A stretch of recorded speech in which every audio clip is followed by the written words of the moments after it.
नमस्कार दोस्तों, आप सभी का स्वागत है हमारे YouTube चैनल VCS एकेडमी पर। और आज के इस वीडियो में हम नीट और IIT से रिलेटेड महत्वपूर्ण क्वेश्चन आंसर यहाँ पर देखने वाले हैं। विद्यार्थियों, ये जो क्वेश्चन आंसर है वो हम लेकर चलेंगे कणों के निकाय एवं घूर्णन गति से रिलेटेड। हमने लास्ट वीडियो में भी कुछ महत्वपूर्ण क्वेश्चंस देखे थे। 30 क्वेश्चन हमने वहां पर देख लिए थे। अब हम आगे के क्वेश्चंस यहाँ पर देखेंगे, एक एक करके सॉल्व करेंगे।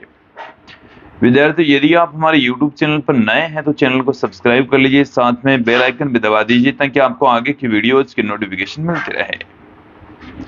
सबसे पहला क्वेश्चन देखिए कि किसी भारहीन डोरी से छोटे से द्रव्यमान स्मॉल m को बांध दिया जाता है जिसका दूसरा सिरा चित्रानुसार P पर स्थिर है। द्रव्यमान के अंदर O एवं नियत कोणीय गति ओमेगा के साथ XY तल में वर्तीय गति कर रहा है। यदि निकाय के कोणीय संवेग की O एवं P के प्रति गणना की जाती है तथा क्रमशः L0 वेक्टर व LP वेक्टर के द्वारा दर्शाया जाता है तब। देखिए, एक बार क्वेश्चन को आप समझ लीजिए कि यहाँ पर दो पॉइंट हमें इस डायग्राम में दे रखे हैं, एक बिंदु O और दूसरा बिंदु P। O के रेस्पेक्ट जो कोणीय संवेग है वो है LO और P के रेस्पेक्ट जो कोणीय संवेग है वो है LP, जहां हमें ओमेगा नियत दे रखा है और पॉइंट P है वो स्थिर दे रखा है। XY तल के अंदर जो पिंड है वो वर्तीय गति में गतिशील है। ये सब कुछ हमें दे रखा है। तो LP और LO इन दोनों के मान क्या चेंज होते हैं या नहीं होते, ये हमें पूछा गया है। डायग्राम को देख लीजिए। यहां से इस डायग्राम के अंदर P से जो डोरी है, इस डोरी में तनाव हम कंसीडर कर लेते हैं, T तनाव क्रिएट हो जाता है और इस द्रव्यमान M पर नीचे की ओर mg बल काम कर रहा है, गुरुत्वीय बल काम कर रहा है। अब यहाँ पर इस तनाव को हम घटकों में वियोजित कर दें कि घूर्णन अक्ष के साथ में इस तनाव का जो एंगल है वो हम थीटा कंसीडर कर लें। देन यहां से ये एंगल भी थीटा हो जाएगा। इस डायरेक्शन में इसका घटक हो जाएगा T कोस थीटा और इस डायरेक्शन में घटक हो जाएगा T साइन थीटा। यहां पर आप ध्यान देंगे कि जो mg है वो इस T कोस थीटा से निरस्त हो जाता है। अब यहाँ पर जो T का एक घटक है T साइन थीटा, ये शेष रहता है। यदि इस बिंदु O के रेस्पेक्ट में कोणीय संवेग की बात करूं तो कोणीय संवेग LO,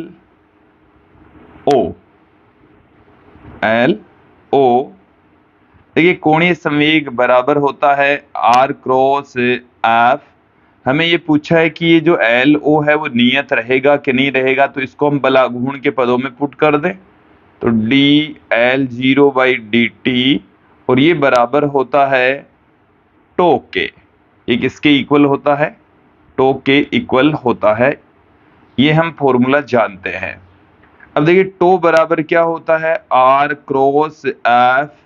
तो R इस डायरेक्शन में, R इस डायरेक्शन में, F इस डायरेक्शन में, क्योंकि यहाँ पर बल, ये दोनों बल तो एक दूसरे को कैंसिल कर देते हैं, केवल एक ही बल बचता है T साइन थीटा। तो यहाँ पर दोनों एक दूसरे की विपरीत दिशा में, साइन यहां से इसको R F sine 180 degree put कर देंगे। साइन 180 डिग्री का मान कितना हो जाएगा? 0।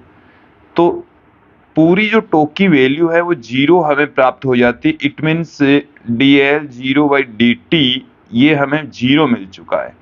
तो यहां से ये 0 मिलेगा तो LO बराबर क्या हो जाएगा? नियत हो जाएगा, कांस्टेंट हो जाएगा। तो इस स्थिति के अंदर LO क्या रहेगा? कांस्टेंट रहेगा। इसे आप ध्यान रखें। अभी ऑप्शन हम गौर करके देखेंगे कि LO हमें क्या मिल चुका है? नियत मिल चुका है, कांस्टेंट मिल चुका है।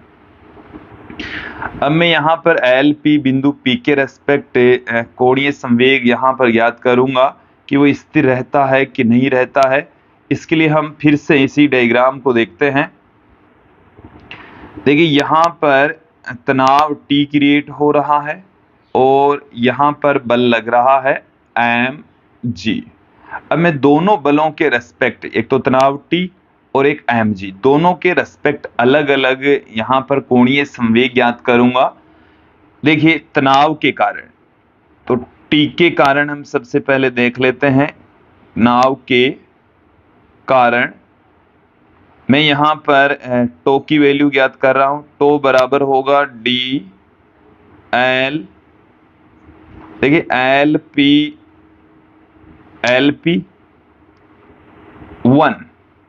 वन कर रहा हूं मैं यहाँ पर। P1 का मतलब हो गया कि केवल T के कारण से, तो L P one by D T.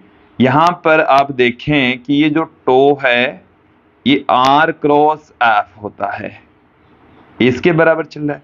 यहाँ पर R इस डायरेक्शन में होगा, F उसकी विपरीत दिशा में है T, तो दोनों के बीच का एंगल 180, तो R T साइन 180 और साइन 180 का मान फिर से 0। It means D L P one by D T equal to 0। और यहां से हमें क्या मिल गया है, एल पी वन बराबर नियत कांस्टेंट। इसका मतलब क्या है कि इस तनाव T के रेस्पेक्ट जो जड़त्व आघूर्ण क्रिएट होता है वो तो क्या रहता है, जो कोणीय संवेग है वो हमें नियत मिलता है। बल आघूर्ण 0 हो जाता है तो कोणीय संवेग क्या मिलता है, नियत प्राप्त होता है। एल पी वन जो कि तनाव T के कारण है, ये तो कोणीय संवेग नियत रहेगा। लेकिन हम साथ में इस भार mg की वजह से भी देख लेते हैं। तो यहां पर आप देखें इन दोनों के बीच का एंगल हो जाएगा थीटा, r केप इस डायरेक्शन में, तो दोनों के बीच का एंगल कितना है, थीटा। तो अब हम देखेंगे mg के कारण, किसके कारण, mg के कारण। तो mg के कारण से देखिए टो बराबर डी एल पी टू में पुट कर दूं बाई डी टी, और यहां पर R क्रॉस F बराबर D L P two upon D T, और R और F के बीच का जो F यहाँ पर mg है और एंगल यहाँ पर है थीटा, तो sine theta equal to D L P two upon D T. ये नॉट इक्वल टू 0 है, ये 0 के इक्वल नहीं है, ये वाले 0 के इक्वल नहीं है। तो एल पी टू यहाँ पर वेरिएबल है, नियत नहीं है, नियत नहीं है। तो इसका अर्थ क्या हुआ कि एल पी टू और एल पी वन दोनों को मिलाकर P के रेस्पेक्ट कोणीय संवेग होगा। तो ये यहाँ पर mg के कारण से नियत नहीं रहता। तत्पश्चात एल पी परिवर्ती है, एल पी क्या है, परिवर्ती। एक बार यदि आपको समझ में आ गया तो कहीं कोई दिक्कत नहीं होगी, थोड़ा सा टाइम जरूर लगा है बट इन फ्यूचर आपको इजी हो जाएगा। ओके, नेक्स्ट क्वेश्चन की ओर बढ़ते हैं।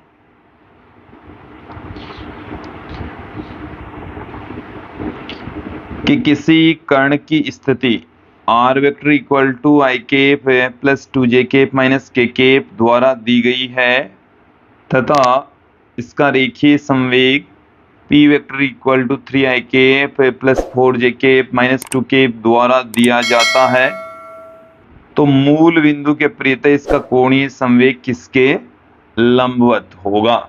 हमें कोणीय संवेग ज्ञात कर लेते हैं, फिर वहां से हम देखेंगे किसके रेस्पेक्ट कोणीय संवेग परपेंडिकुलर होगा। तो देखिए एल वेक्टर बराबर होता है r vector cross F vector, ये हम जानते हैं। क्रॉस मल्टीप्लाई यहां पर हमें फाइंड आउट करना है। तो देखिए आई केप जे केप के आर का गुणांक 1 2 -1, पी का गुणांक है 3 4 -2, यहां से आई केप हो जाएगा इन दोनों का गुणा, तो -4 +4, फिर प्लस में जे केप, तो प्लस में जे केप यहां पर देखिए अच्छे से, प्लस में जे केप में पहले इन दोनों का गुणा होगा तो -3, फिर इन दोनों का गुणा, तो माइनस में 2, माइनस माइनस प्लस हो जाएगा, प्लस के केप में फिर से देखिए इन दोनों का गुणा, तो 4, माइनस में इन दोनों का गुणा, तो माइनस में 6। फाइनली क्या आ गया हमारे पास में, एल वेक्टर की जो वैल्यू है वो आ गई है, देखो ये वैल्यू तो हो गई है 0, देन यहां पर माइनस में जे केप, माइनस में 2 के केप, ये प्राप्त हो गई है। तो यहां पर एल का आप मान देखेंगे तो पाएंगे कि आई केप का जो घटक है वो 0 है, आई केप का गुणांक कितना है 0, इट मीन्स आई केप की दिशा में एल वेक्टर नहीं है, आई केप के ये परपेंडिकुलर है, लंबवत है। तो तत्पश्चात जो कोणीय संवेग है वो अक्ष के लंबवत रहेगा, ऑप्शन ए यहां सही होने वाला है। किसी ऐसे कणों के कोणीय संवेग का जेड घटक क्या होगा इसका एक्स वाई जेड घटकों के साथ स्थिति सदिश आर वेक्टर हो, तो P X P Y P Z घटकों के साथ रेखीय संवेग पी वेक्टर हो। देखिए इस क्वेश्चन में हमें कोणीय संवेग का जेड घटक ज्ञात करना है, जबकि R vector X axis Y axis और जेड एक्सिस के साथ में एक्स वाई जेड घटक, और जो रेखीय संवेग है उनके घटक P X P Y P Z है। चलिए मैं इनको ऐसे पुट कर देता हूं, आर वेक्टर को हम इस तरीके से लिख सकते हैं, x i cap plus y j cap plus z k cap. इसी प्रकार से रेखीय संवेग p vector equal to p x i cap plus p y j cap plus p z k cap. यहां से आप देखें हमें फाइंड आउट करना है, पहले हम संवेग ज्ञात कर लेते हैं, एल वेक्टर बराबर यह होता है R vector cross P vector, इसे हम क्या लिख सकते हैं, क्रॉस मल्टीप्लाई फाइंड आउट करना है। आर के जो घटक हैं वो हैं एक्स वाई जेड, और पी के जो घटक हैं वो हैं P X P Y P Z. यहां पर ध्यान दें कि जो एल है इसको भी हम घटकों में वियोजित कर सकते हैं, देन हमें क्या मिल जाएगा, एल एक्स आई के प्लस एल वाई जे के प्लस एल जेड के केफ इक्वल टू, यहां पर आप गौर करके देखिए आई केप, अब आई केप कैसे मिलेगा, इन दोनों को आपस में गुणा करेंगे तो Y P Z minus Z P Y, फिर प्लस में जे केप, तो जे केप में पहले इन दोनों का गुणा होगा, Z P x minus x P z.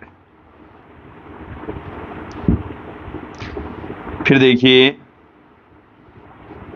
K cap, और के केप में पहले इन दोनों का गुणा, तो X P Y minus Y P X. अब यहां पर ये जो इक्वेशन आप देख रहे हैं, इस इक्वेशन के अंदर आई केप जे केप और के केप के गुणांकों की दोनों तरफ से तुलना करेंगे, हमें एल जेड चाहिए, तो एल जेड बराबर क्या जाएगा, X P Y minus Y P X, X P Y minus Y P X. तो ऑप्शन ए यहां सही होने वाला है, गौर करके देख लीजिए। अगले क्वेश्चन की ओर बढ़ते हैं। कि मूल बिंदु O के सापेक्ष स्थिति r वेक्टर पर रेखीय संवेग p वेक्टर वाले स्मॉल m द्रव्यमान के एक कण पर विचार कीजिए। माना कि L वेक्टर मूल बिंदु के सापेक्ष कण का कोणीय संवेग है। मूल बिंदु के रेस्पेक्ट कोणीय संवेग कितना है? मूल बिंदु के सापेक्ष कण का जो स्थिति सदिश है वो है r वेक्टर और द्रव्यमान है कण का स्मॉल m, संवेग p और कोणीय संवेग l। तो निम्न में से कौन सा समीकरण सही रूप से r वेक्टर, p वेक्टर और l वेक्टर से संबंधित है? तो यहाँ पर देखें हमें कोणीय संवेग, देखो सभी ऑप्शन में आप देखेंगे गौर करके dl/dt दे रखा है और r क्रॉस p के टर्म्स में दे रखा है। देन यहाँ से हम क्या जानते हैं, देखिए विद्यार्थियों, l वेक्टर इक्वल टू जानते हैं r vector cross p vector, ये जानते हैं। इसको हम डिफरेंशिएट कर दें तो dl वेक्टर अपॉन dt बराबर आ जाएगा d/dt r vector cross p vector. तो dl वेक्टर बाई dt बराबर हमें क्या मिल जाएगा, यहां से देखिए r कांस्टेंट है, देन यहां पर क्या मिल जाएगा r vector cross dp vector by dt बराबर के इस तरफ आएगा तो क्या हो जाएगा, माइनस में हो जाएगा। तो dl vector by dt minus r vector cross dp vector by dt equal to 0, ये हमें प्राप्त हो जाएगा। ऑप्शन गौर करके देख लीजिए, हम यहाँ पर ऑप्शन गौर करके देखेंगे तो पाएंगे ऑप्शन डी यहाँ सही होने वाला है। ऑप्शन डी यहाँ सही होने वाला है। नेक्स्ट क्वेश्चन की ओर बढ़ते हैं कि दृढ़ पिंड आंशिक साम्य में कहा जाता है जब वह होता है। देखिए आंशिक साम्य का मतलब है कि जो निकाय है वो पूर्णतः साम्य में नहीं है। यदि कोई निकाय साम्य में होगा तो वो रेखीय साम्य, जिसे हम स्थानांतरीय साम्य में भी कह सकते हैं, साथ में घूर्णी साम्य, दोनों को मिलाकर जो साम्य है वो पूर्ण साम्य बनता है। हालांकि ये कोई फॉर्मूला नहीं है। तो यदि केवल और केवल रेखीय या स्थानांतरीय साम्य, रेखीय साम्य का मतलब क्या है, स्थानांतरीय साम्य, केवल स्थानांतरीय साम्य है तो वो आंशिक साम्य है।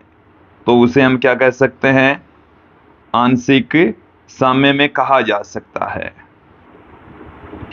केवल रेखीय साम्य में है या केवल घूर्णी साम्य में है तो वो क्या है, आंशिक साम्य है।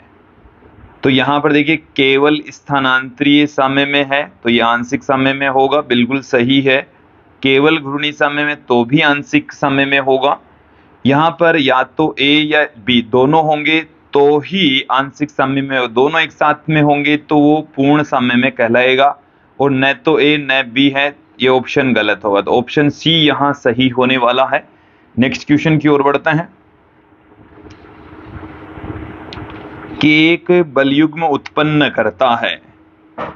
देखिए जो बलयुग्म है वो यहाँ पर कौन सी गति क्रिएट करेगा, हमें ऑप्शन दे रखे हैं परिशुद्ध स्थानांतरी गति। तो बलयुग्म परिशुद्ध स्थानांतरी गति क्रिएट नहीं करने वाला। साथ में हमें अगला जो ऑप्शन है उसमें परिशुद्ध घूर्णी गति बिल्कुल सही है, दोनों स्थानांतरी एवं घूर्णी गति। तो देखिए दोनों गति उत्पन्न नहीं कर पाएगा, कोई गति नहीं। तो यहाँ पर इसमें ऑप्शन बी हमें मिलने वाला है, परिशुद्ध घूर्णी गति क्रिएट करता है। अगला क्वेश्चन देखिए कि निम्न में से कौन सा कथन असत्य है। गलत वाला हमें देखना है यहाँ पर, इनमें से गलत कौन सा है। चलिए पहला ऑप्शन देखिए कि भिन्न क्रिया रेखाओं के साथ बराबर व विपरीत बलों का युग्म बलयुग्म कहलाता। बलयुग्म की डेफिनेशन यही है कि दो बल परिमाण में समान डायरेक्शन में एक दूसरे के विपरीत होते हैं तो वो बलयुग्म आघूर्ण उत्पन्न करते हैं, सही स्टेटमेंट है। अगला देखते हैं कि एक बलयुग्म बिना स्थानांतरण के घूर्णन उत्पन्न करता है, बिल्कुल सही स्टेटमेंट है। आगे देखें कि जब हम किसी बोतल के ढक्कन को घुमाकर खोलते हैं तो अपनी उंगलियों से ढक्कन पर बलयुग्म लगाते हैं, ये भी बिल्कुल सही है। दोनों जो अंगुलियां हैं, अंगुली और अंगूठे की सहायता से यदि खोलें तो दोनों एक दूसरे की विपरीत दिशा में बल लगाएंगे, बलयुग्म आघूर्ण उत्पन्न करेंगे। लास्ट ऑप्शन देखिए कि बलयुग्म का आघूर्ण उस बिंदु पर निर्भर करता है जिसके परितः हम आघूर्ण लेते हैं। देखिए बिंदु से जो डिस्टेंस है उस पर डिपेंड करता है, तो ऑप्शन डी यहाँ सही होने वाला है, क्योंकि ये जो स्टेटमेंट है वो गलत है। ऑप्शन डी सही होगा। नेक्स्ट क्वेश्चन देखिए कि निम्न में से कौन सा संबंध सही है। यांत्रिक लाभ, तो यांत्रिक लाभ विद्यार्थियों ये गलत है, क्योंकि ये भार बट्टा प्रयास के बराबर होता है। भार बट्टा प्रयास के बराबर होता है, हमें सही पूछा है तो ये तो गलत है। फिर देखिए एक्चुअल में क्या होता है, F1 D1 बराबर F2 D2 आघूर्णों के सिद्धांत से हमें प्राप्त हो जाता है। ये है भार इंटू भार भुजा, भार भुजा, और F2 है प्रयास और D2 है प्रयास भुजा, प्रयास भुजा। देन यहां से ऑप्शन गौर करके देखिए, भार भुजा इंटू भार बराबर प्रयास भुजा इंटू प्रयास। ऑप्शन सी यहां सही होने वाला है। नेक्स्ट क्वेश्चन देख लेते हैं। नेक्स्ट क्वेश्चन देखिए तो 2L लंबाई की एक दृढ़ छड़ पर कुछ बल कार्यरत हैं। F नामांकित किए गए सभी बलों का परिमाण समान है। किस प्रकरण में एक अशून्य शुद्ध बल आघूर्ण इसके केंद्र के परितः छड़ पर कार्यरत है। क्वेश्चन को समझे, यहाँ पर हमें 3 डायग्राम दे रखा है, हमें 3 स्थितियां दे रखी है, 1, 2 और 3। हमें तीनों स्थितियों में ये पूछा है कि कौन सी स्थितियों में अशून्य शुद्ध बल आघूर्ण काम कर रहा है। अशून्य मतलब बल आघूर्ण हम निकालेंगे, और बल आघूर्ण अशून्य कौन सी स्थिति में, ये हमें देखना है। तो विद्यार्थियों डायग्राम थोड़ा सा बड़ा कर लेते हैं, एक एक करके सबको देखेंगे। सबसे पहले पहला ऑप्शन देखिए, यहां पर इस बिंदु के रेस्पेक्ट हमें जड़त्व आघूर्ण ज्ञात करना है, तो इस बल के कारण से इधर, और इस स्थिति में इस बल के कारण से इधर। तो देखिए इन में जो बल आघूर्ण है, इसकी डायरेक्शन आप देखेंगे दाहिने हाथ के अंगूठे के नियम की सहायता से, तो दोनों एक ही डायरेक्शन में होगी, और कुल जो बल आघूर्ण है वो क्या मिलेगा, यहां से दूरी कितनी है L और बल है F, तो L इंटू एफ, फिर प्लस में L इंटू एफ, दोनों एक ही डायरेक्शन में, तो 2L F हो जाएगा। तो इस स्थिति में नॉट इक्वल टू 0 है, तो पहली स्थिति में अशून्य बल आघूर्ण होता है। फिर बात करते हैं दूसरी स्थिति में। ये तो पहली स्थिति में हो गया क्लियर। अब दूसरी स्थिति के अंदर आप देखें टो बराबर, यहां पर 3 बल काम कर रहे हैं, तो यहां पर 3 बल काम करें तो सबसे पहले इस बल की वजह से देख लेते हैं। इस बल के कारण से इधर तो तल के लंबवत बाहर की ओर, तो दूरी तो है L, बल लग रहा है F। फिर इस बल के कारण से, इस बल के कारण से डायरेक्शन होगी इस तरीके से, और आप ज्ञात करेंगे तो अंगूठे की जो डायरेक्शन है वो तल के लंबवत बाहर की ओर होगी, ये भी सेमी डायरेक्शन में होगा, तो डिस्टेंस रह गई L/2 इंटू एफ। एक बल आघूर्ण यहाँ पर और क्रिएट होगा उसी डायरेक्शन में, सेम डायरेक्शन में, अब की बार जो डिस्टेंस है वो एल हो गई है, तो एल इंटू एफ। तो फाइनली जो टो का जो मान है वो हमें कितना मिलने वाला है, एल एफ और हाफ एल एफ। तो ये 5/2 एल एफ मिल जाएगा, जो कि 0 के इक्वल नहीं है। फिर हम अंतिम जो स्थिति है इसकी चर्चा कर लेते हैं इस बल की वजह से। तो इस बल के कारण से बाहर की ओर, चलिए तो देखिए डिस्टेंस यहां से यहां तक की कितनी हो जाएगी, एल। तो एल इंटू एफ। फिर इस बल के कारण से इसकी डायरेक्शन हो जाएगी इस तरफ, ये माइनस में होगा, तो माइनस में एल एफ। फिर इस बल के कारण से ये बाहर की ओर होगा, और इस बिंदु से जो डिस्टेंस है वो l/2 रह जाएगी, तो प्लस में l/2 इंटू एफ। फिर इस बल के कारण से भी डायरेक्शन अपोजिट होगी, तो माइनस में l/2 इंटू एफ।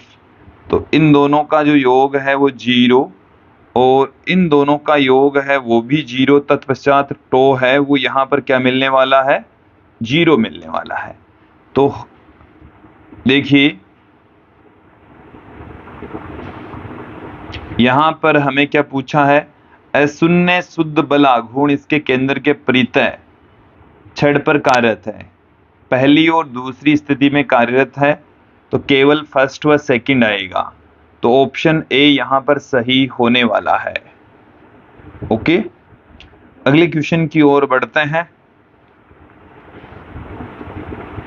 हमें यहां पर 4 स्टेटमेंट दे रखे हैं, और ये पूछा है कि कौन सा युग्म सही है, सही गलत बताना है।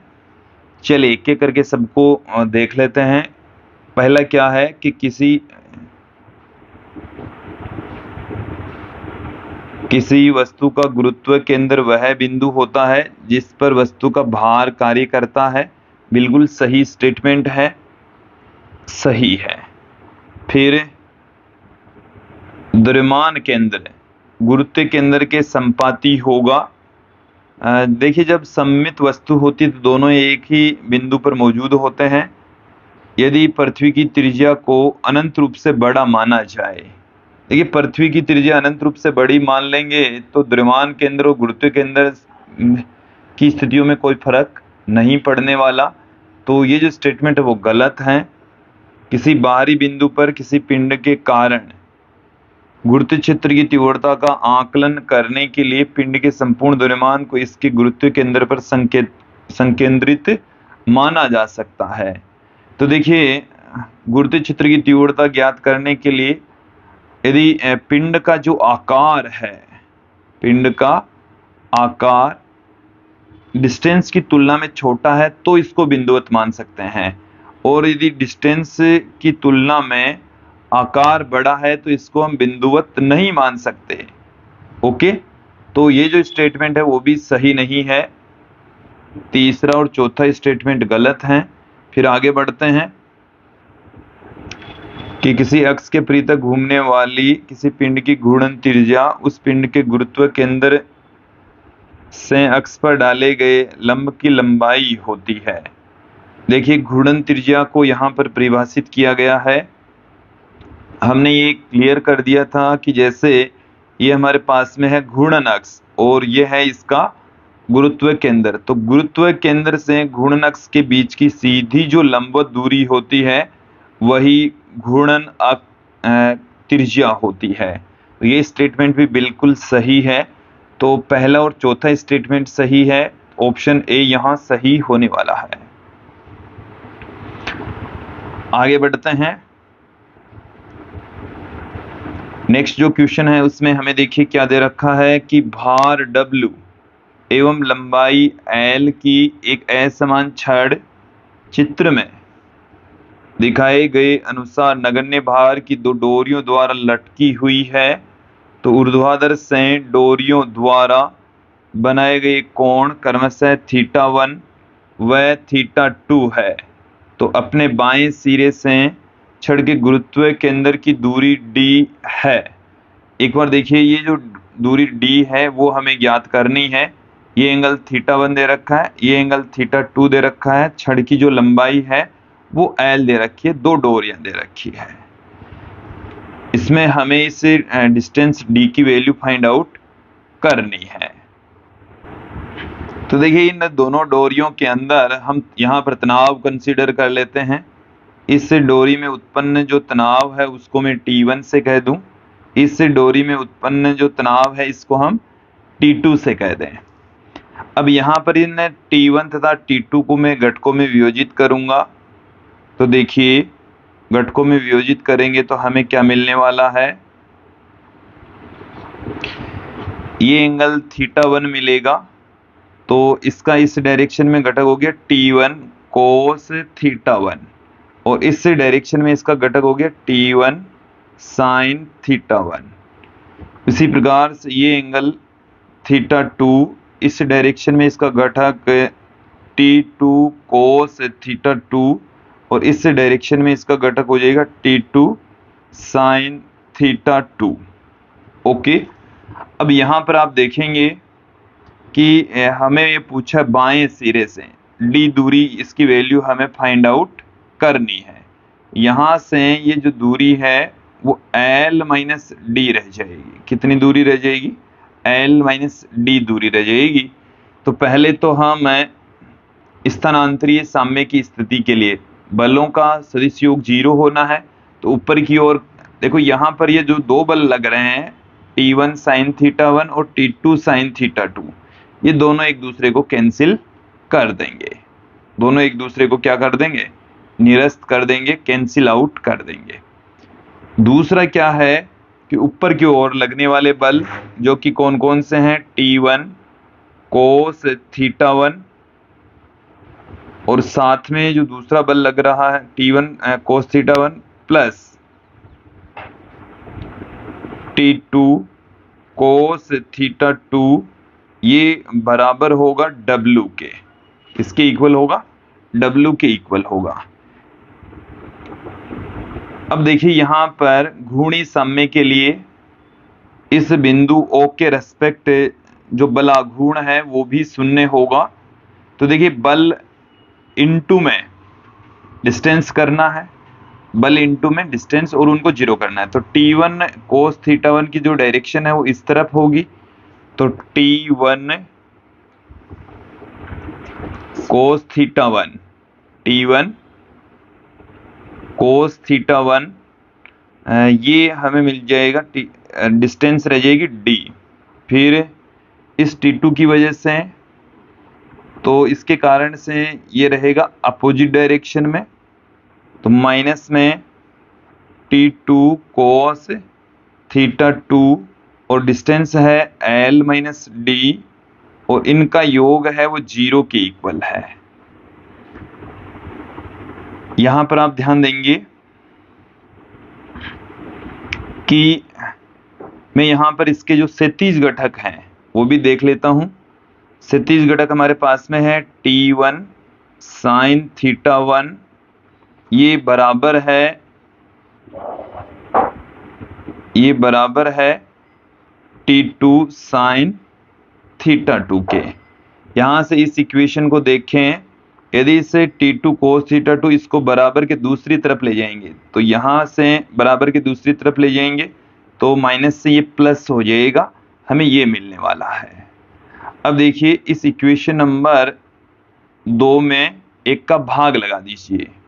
भाग लगाएंगे तो यहाँ पर गौर करके देख लीजिए कि T1 से T1 कैंसिल हो जाएगा, sin θ1 बट्टे में cos θ1, तो ये तो हो जाएगा tan θ1 बट्टे में D बराबर, यहां से भी T2 से T2 कैंसिल हो जाएगा, sin θ2 अपॉन cos θ2, ये हो जाएगा tan θ2 बट्टे में L माइनस डी, ये हो जाएगा। हमें यहां से वैल्यू किसकी चाहिए, वैल्यू चाहिए D की। तो D की वैल्यू यहां से ही हम कैलकुलेशन करके निकालेंगे। तो देखिए क्या मिलेगा हमें कि tan θ1 अपॉन tan θ2 बराबर क्या मिल गया है, D upon L minus D. चलिए इनका व्युत्क्रम कर लेते हैं।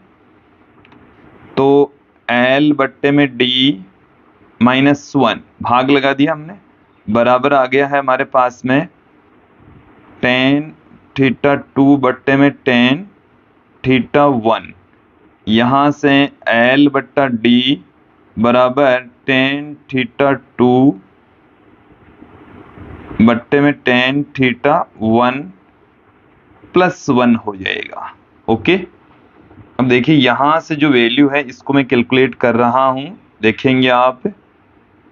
L बट्टे में D बराबर tan θ1 प्लस tan θ2 अपॉन θ1। तो D बराबर क्या आ जाएगा? D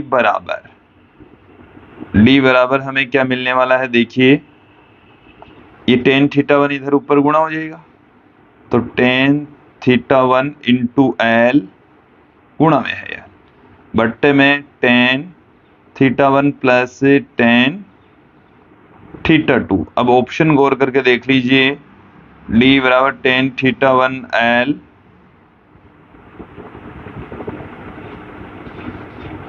तो tan θ1 L, मुझे ऑप्शन बी यहां सही दिखाई दे रहा है।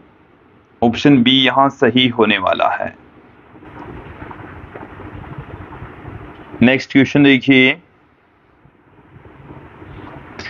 कि 1 मीटर लंबाई तथा 4 किलोग्राम द्रव्यमान की किसी एक छड़ को 10 सेमी की दूरी पर रखे गए दो चाकुओं के सिरे पर रखा जाता है। एक सिरे से 30 सेमी की दूरी पर 60 न्यूटन के भार को निलंबित किया जाता है, तो चाकुओं के सिरों पर प्रतिक्रियाएं क्या होगी? क्वेश्चन को एक बार समझ लीजिए कि हमें 1 मीटर लंबी छड़ दे रखी है। छड़ की लंबाई हमें कितनी दे रखी है? 1 मीटर। तो इस तरीके से हमारे पास में 1 मीटर लंबी छड़ है।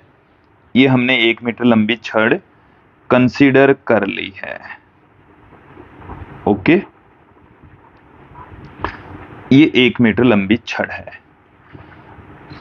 अब यहां पर दो चाकू लगाए गए हैं और दोनों जो चाकू हैं वो यहां से 10 सेंटीमीटर अंदर है, किनारे पर नहीं है, बिल्कुल किनारे से 10 सेंटीमीटर। तो इन चाकू के ठीक ऊपर प्रतिक्रिया बल काम करेंगे और बीचों बीच जो बिंदु है इसका G, वहां पर नीचे गुरुत्वीय बल काम करेगा नीचे की ओर। इसके साथ में एक सिरे से 30 सेंटीमीटर की डिस्टेंस पर यह कह रहा है कि 60 न्यूटन का बल काम कर रहा है। तो एक बल यहां पर भी काम कर रहा है। एक बार देखें, ये यहां पर 60 न्यूटन का बल लग रहा है। छड़ का द्रव्यमान 40 किलोग्राम, तो यहां पर जो भार लगेगा वो 4 × 10, तो ये जो भार है W वो भी 40 न्यूटन है। यहां से इसकी जो डिस्टेंस है ये है 10 सेंटीमीटर। ओके, ऊपर ये बल काम कर रहा है, इसको मैं प्रतिक्रिया बल R1 कह दूं, ये प्रतिक्रिया बल R2 हो जाएगा, ये G हो जाएगा। और इस सिरे से यहां से इसकी जो डिस्टेंस है ये 30 सेमी है। ये वाली जो डिस्टेंस है यहां से ये 40 सेमी है। यहां से यहां तक की जो डिस्टेंस है वो 20 सेमी है। यहां से यहां तक की जो डिस्टेंस है वो 40 सेंटी है। 10 सेंटीमीटर शेष रह गया। डायग्राम यदि आपको समझ आ जाता है तो कहीं कोई दिक्कत नहीं होगी फिर। तो देखिए स्थानांतरीय साम्य के लिए जो कुल बल है वो 0 हो जाएगा। तो यहाँ पर स्थानांतरीय साम्य के लिए ऊपर की ओर लगने वाले बल तो हैं R1 R2 और नीचे की ओर लगने वाले बल हैं 60 + 40 न्यूटन के। तो R1 + R2 बराबर आ गया है 100 न्यूटन। यह आ गई इक्वेशन नंबर 1। अब घूर्णी साम्य के हिसाब से देखिए, घूर्णी साम्य के हिसाब से हम G के रेस्पेक्ट आघूर्ण ज्ञात करेंगे। तो इनकी डिस्टेंस भी लिखते जाएंगे, आर भी लिखते जाएंगे। तो डिस्टेंस को मैं सभी डिस्टेंस को यहाँ पर सेंटीमीटर में पुट कर रहा हूँ, एक ही मात्रक में पुट कर लेते हैं तो कोई दिक्कत नहीं होगी।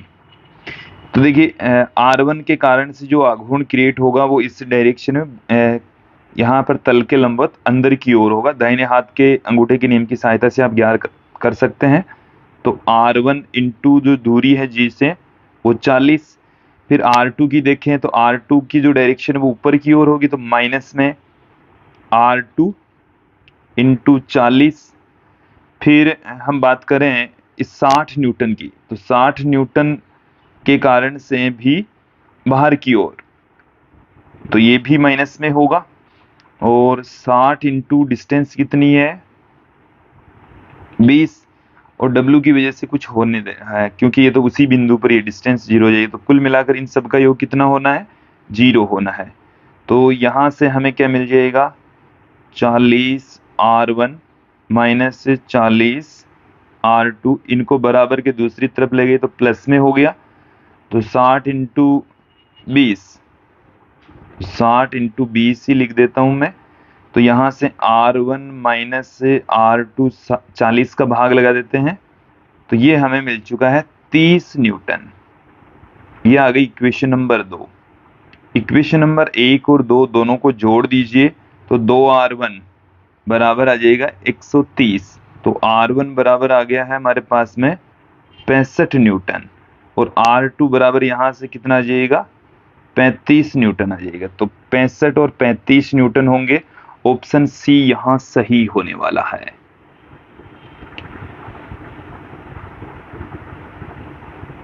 अगले क्वेश्चन की ओर बढ़ते हैं।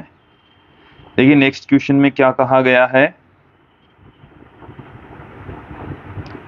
चलिए क्वेश्चन देख लेते हैं एक बार पहले कि एक कार का भार 1800 किलोग्राम है, इसके सामने और पीछे की धुरी के मध्य की दूरी 1.8 मीटर है। इसका गुरुत्व केंद्र इसके आगे की धुरी से 1 मीटर पीछे, आगे वाली जो धुरी है उससे 1 मीटर पीछे है। इसके पीछे इसके प्रत्येक अगले व पिछले पहिए पर समतल मैदान के द्वारा लगाया गया बल होता है, जबकि हमें G का मान 10 मीटर पर सेकंड स्क्वायर लेना है। तो यहाँ पर जो पहिया है 4 पहिए हैं, तो प्रत्येक पहिए पर लगने वाला बल हमें यहाँ पर ज्ञात करना है। प्रत्येक अगले व पिछले पहिए पर समतल मैदान के द्वारा लगाया गया बल हमें ज्ञात करना है। तो क्या है कि भार नीचे की ओर काम करेगा, प्रतिक्रिया बल ऊपर की ओर काम करेगा। तो यहाँ पर इस पेज के ऊपर इसको सोल्व कर लेता हूँ। देखिए हमारे पास में इस तरीके से गाड़ी है, ऐसे ये मैंने दिखा दिए हैं। गाड़ी के 2 पहिए हमें साइड से दिख रहे हैं, कार है, ठीक है। अब यहाँ से इसका जो गुरुत्व केंद्र है वो नीचे की ओर इस तरीके से काम कर रहा है, ये G है। और देखिए यहाँ पर पिछले जो दोनों पहिए हैं इनके द्वारा प्रतिक्रिया बल काम कर रहे हैं और वो दोनों समान है, उनको मैं लिख देता हूं RB और RB से। आगे वाले जो दोनों पहिए हैं उनसे RF RF, ये मैंने पुट कर दिया फ्रंट वाले और बैक वाले टायर के लिए।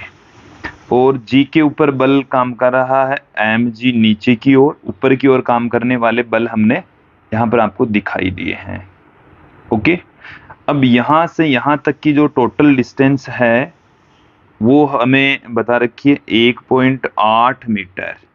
दोनों टायर के बीच की डिस्टेंस कितनी है 1.8 मीटर, जबकि पिछले वाले टायर से 0.8 मीटर और आगे वाले टायर से 1 मीटर की डिस्टेंस के ऊपर इसका द्रव्यमान केंद्र, या हम कह सकते हैं कि गुरुत्व केंद्र है।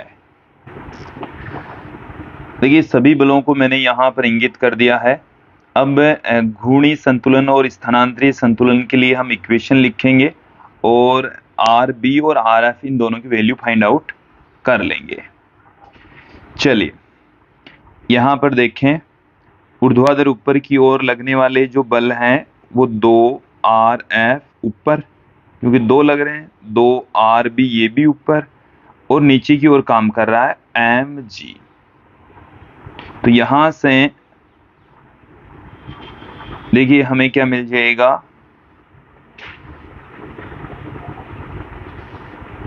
हमें यहाँ पर जो गाड़ी का जो द्रव्यमान है वो 1800 दे रखा है। कितना दे रखा है? 1800। जी का मान हमें 2 लेकर चलना है, तो RF प्लस RB बराबर mg बट्टे में 2, m का मान 1800, g का मान 10 बट्टे में 2, तो यहाँ से हमें मिल जाएगा 9000 न्यूटन। तो RB प्लस RF ये हमें 9000 न्यूटन मिल गए हैं। अब घूर्णी संतुलन के लिए हम ज्ञात करेंगे, सभी बलों को एक एक करके देख लेते हैं। तो देखिए आगे की ओर लगने वाले बल हैं वो है 2RF, 2 बल काम कर रहे हैं। तो जी के रेस्पेक्ट इनकी जो डिस्टेंस है वो है 1। इनकी डायरेक्शन होगी तल के लंबवत बाहर की ओर, दाहिने हाथ के अंगूठे के नियम की सहायता से ज्ञात कर लीजिए। फिर जो RB जो बल लग रहे हैं उनकी डायरेक्शन होगी तल के लंबवत अंदर की ओर। ओके, तो ये माइनस में लेंगे हम, तो माइनस में 2 RB इंटू 0.8 बराबर 0। तो यहां से आप देखेंगे RF माइनस 0.8 RB बराबर 0। यह आ गई हमारे पास में इक्वेशन नंबर 2। तो इक्वेशन नंबर 1 और 2 को मैं यदि यहां पर जोड़ दूं, यदि हम माइनस कर देते हैं, पहले क्या कर देते हैं, माइनस कर देते हैं 1 माइनस 2 से, तो RF तो कट जाएगा, माइनस माइनस यहाँ पर प्लस हो जाएगा, तो 1.8 RB बराबर आ गया 9000 न्यूटन। तो RB बराबर हमें क्या मिल गया है, 9000 बट्टे में 1.8। तो मैं यहाँ से पॉइंट हटाऊंगा तो एक 0 पुट कर दूंगा, 90 में ये चला गया 5 बार में, तो ये आ गया 5000 न्यूटन। तो RF कितना आ गया है, 4000 न्यूटन। तो प्रत्येक टायर पर RF, आगे वाले टायर पर तो 4000 न्यूटन और पीछे वाले टायर के ऊपर 5000 न्यूटन के बल काम करेंगे। यहां पर देखिए जो फ्रंट वाला टायर है उस पर 4000 न्यूटन, सामने वाले टायर प्रत्येक पहिए पर 4000 और पीछे वाले के ऊपर 5000। तो पहला ही ऑप्शन यहाँ सही होने वाला है, ऑप्शन ए यहाँ सही हो जाएगा। नेक्स्ट क्वेश्चन की ओर बढ़ते हैं। अगला जो क्वेश्चन है उसमें आप देखिए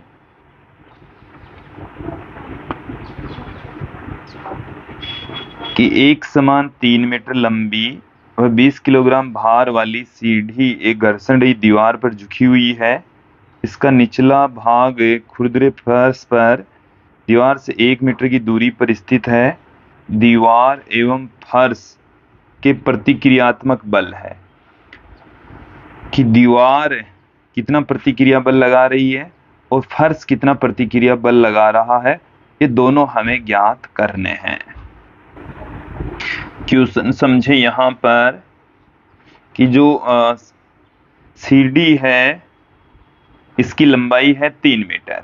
तो इस बिंदु को मैं नाम दे देता हूं A, यहाँ पर इन बिंदुओं को मैं नाम दे देता हूं, इस बिंदु को नाम देता हूं मैं A। ये बिंदु A है, ये बिंदु B है। तो A से लेकर B तक की जो डिस्टेंस है वो कितनी है, 3 मीटर है। ओके, अब देखिए ये यहां से इस बिंदु को नाम देता हूं मैं C। A से लेकर C तक हमें क्वेश्चन में 1 मीटर बता रखा है कि दीवार से ये कितनी दूरी पर है, 1 मीटर दूरी पर है। अब BC ज्ञात कर लेते हैं। तो BC बराबर क्या आ जाएगा, 3 का स्क्वायर माइनस 1 का स्क्वायर का रूट, तो ये आ गया 9 माइनस 1 √8 और ये आ गया 2 √2 मीटर। 2 मीटर। अब यहां पर इसके बीचों बीच वाले इस हिस्से के ऊपर भार W काम करेगा। नीचे की ओर लगने वाले बल दिखा देता हूं मैं। यहाँ पर प्रतिक्रिया बल दीवार द्वारा सीढ़ी पर लगने वाला प्रतिक्रिया बल R1 काम करेगा, और यहाँ पर फर्श द्वारा सीढ़ी पर लगने वाला प्रतिक्रिया बल काम करेगा, उसको मैं लिख दूं N से। और यहाँ पर एक घर्षण बल भी काम करेगा F। और देखिए N और F का जो परिणामी है उसको मैं लिख दूं यहाँ पर R2 से। तो यहाँ पर दो प्रतिक्रिया बल काम कर रहे हैं, R1 तथा R2। ये जो R2 है वो N और F का परिणामी है। तो यहाँ पर हमने लगने वाले बलों को दिखा दिया है। अब ये सीढ़ी संतुलन की स्थिति में है, तो देखिए स्थानांतरीय संतुलन के लिए, स्थानांतरीय संतुलन की स्थिति के लिए, संतुलन की स्थिति के लिए, स्थानांतरीय संतुलन की स्थिति के लिए हम क्या पुट कर देंगे? पहले हम देखें क्षैतिज डायरेक्शन में। कौन सी डायरेक्शन में देख रहे हैं? क्षैतिज दिशा में। तो क्षैतिज दिशा में एक तो बल काम कर रहा है F, उसकी विपरीत दिशा में काम कर रहा है R1, और दोनों मिलाकर कितने हो जाएंगे? 0। तो यहाँ पर R1 बराबर कितना आ गया? F आ गया। R1 और F दोनों इक्वल आ गए। इसको देता हूं मैं इक्वेशन नंबर 1। फिर इसी प्रकार से ऊर्ध्वाधर डायरेक्शन में ऊपर की ओर बल काम कर रहा है W, और ऊपर की ओर N, और नीचे की ओर काम कर रहा है W, दोनों का योग 0। तो यहाँ पर N और W दोनों बराबर, और W है भार, तो भार यहाँ पर M × G। तो M का मान हमें इस क्वेश्चन के अंदर 20 किलोग्राम दे रखा है, G हम यहाँ पर 10 ले लेते हैं, तो 20 × 10 ये लग रहा है 200 न्यूटन। ओके। अब घूर्णी साम्यावस्था के लिए हम A के सापेक्ष घूर्णी संतुलन की स्थिति में घूर्णी साम्य हम देख लेते हैं। A के रेस्पेक्ट यदि ज्ञात करेंगे तो A पर लगने वाले बलों से तो कोई लेना देना नहीं है, W और R1 इनसे हम ज्ञात करेंगे। तो देखिए R1 की जो सीधी दूरी है वो BC होगी। R1 की जो सीधी दूरी है वो कितनी होगी? BC, और इसकी जो डायरेक्शन है वो इस तरफ होगी। तो तल के लंबवत बाहर की ओर, इस डायग्राम में तल के लंबवत बाहर की ओर होगी, और डायरेक्शन हो जाएगी 20 बाहर की ओर, और दूरी हो जाएगी 2√2 मीटर। फिर देखें एक और बल काम कर रहा है W। तो W की जो डायरेक्शन होगी वो नीचे की ओर,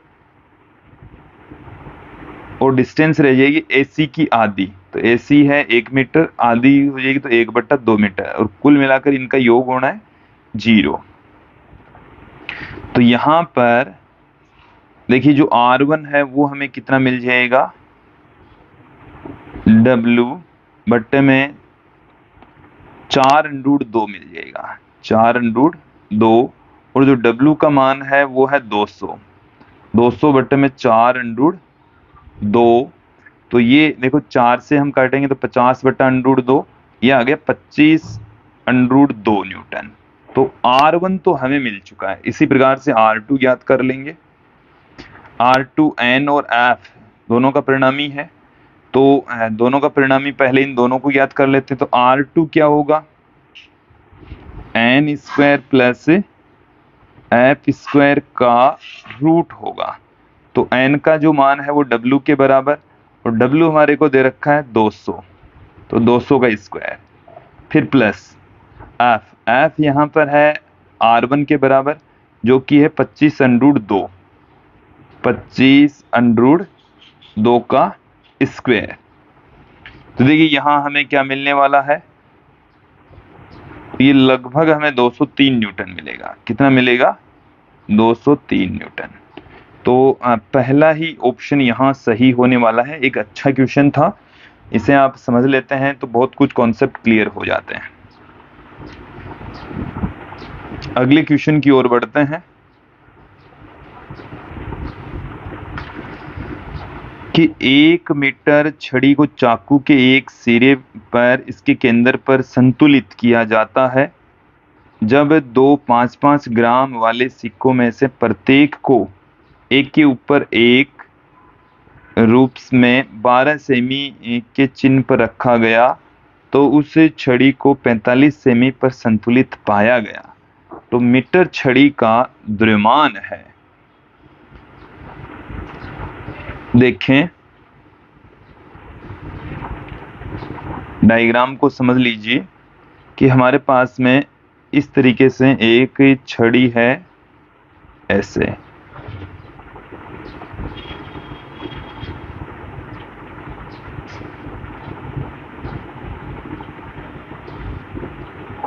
इस तरीके से एक छड़ी है। इस छड़ी की जो लंबाई है वो हमें कितनी दे रखी है? लंबाई हमें इस छड़ी की लंबाई दे रखी है 1 मीटर। क्वेश्चन में कितना बता रखा है? 1 मीटर हमें बता रखा है। तो देखिए, इसका जो द्रव्यमान केंद्र है वो यहां पर मौजूद होगा। इसको मैं सेंटर ऑफ मास कह दूं, जो कि नीचे की ओर काम कर रहा है, नीचे की ओर mg के रूप में लग रहा है। mg ये नीचे की ओर काम कर रहा है। ओके, अब यहां पर क्या किया गया, इसके एक सिरे से 12 सेंटीमीटर की डिस्टेंस के ऊपर, एक सिरे से कितनी डिस्टेंस पर? 12 सेमी की डिस्टेंस के ऊपर। पहले तो जब यहीं पर नोक लगाया गया तो यहीं संतुलित हो रहा था। अब यहां से क्या कर देते हैं, 12 सेमी की दूरी पर, 12 सेमी की दूरी पर यहां पर 2 सिक्के रख दिए, एक दूसरे के ऊपर 2 सिक्के रख दिए। एक सिक्के का जो द्रव्यमान है वो है 5 ग्राम। तो यहां पर दोनों सिक्कों का जो द्रव्यमान है वो है 10 ग्राम। दोनों सिक्कों का जो द्रव्यमान है वो कितना है? 10 ग्राम है। तो यहां पर जो द्रव्यमान है वो हम 10 ग्राम, 10 और इंटू जी, ये नीचे की ओर यहां पर बल काम कर रहा है। अब ये जो द्रव्यमान आएगा वो ग्रामों में आएगा। तो क्या होता है कि ये जो संतुलन की स्थिति है वो इस तरफ खिसक जाती है। यहां से यहां तक की जो डिस्टेंस है वो 5 सेमी है। कितनी है? 5 सेमी। ओके, तो अब यहां से यहां तक की जो डिस्टेंस है वो 45 माइनस 12 है। तो 45 माइनस 12 तो ये तो 33 सेंटीमीटर शेष रहती है, और यहां से यहां तक की 5 सेंटीमीटर है ही। चले, तो हमें यहां पर क्या ज्ञात करना है? द्रव्यमान ज्ञात करना है। तो घूर्णी साम्यावस्था को हम ले लेते हैं। तो घूर्णी साम्यावस्था में 10 ग्राम इंटू जी, और जो डिस्टेंस है वो है 33 सेंटीमीटर, फिर माइनस में इसकी वजह से तो होगा ऊपर की ओर, और इस mg के कारण से होगा अंदर की ओर। तो माइनस में m इंटू जी, और डिस्टेंस रह गई 5, और टोटल कितना है? 0 के इक्वल। मुझे क्या चाहिए? यहां से mg इंटू 5 बराबर आ गया 10g इंटू 33। तो g से g, गुरुत्वीय त्वरण से गुरुत्वीय त्वरण कैंसिल हो गया, 2 से ये भी कैंसिल हो गया। m बराबर कितना आ गया? 66 ग्राम आ गया। तो आंसर देखें, ऑप्शन बी यहां सही होने वाला है। अगले क्वेश्चन की ओर बढ़ते हैं।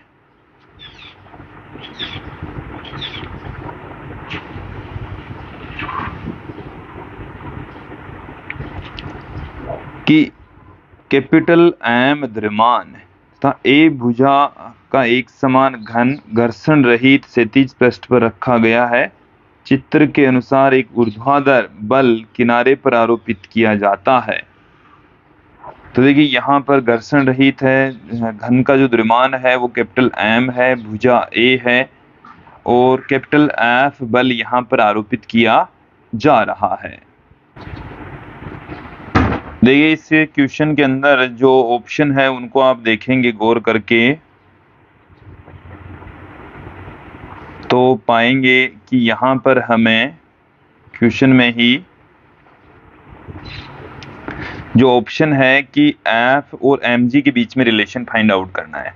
तो हम यहाँ पर बल आघूर्ण ज्ञात कर लेते हैं। इस बिंदु ए के रेस्पेक्ट बल आघूर्ण ज्ञात करेंगे।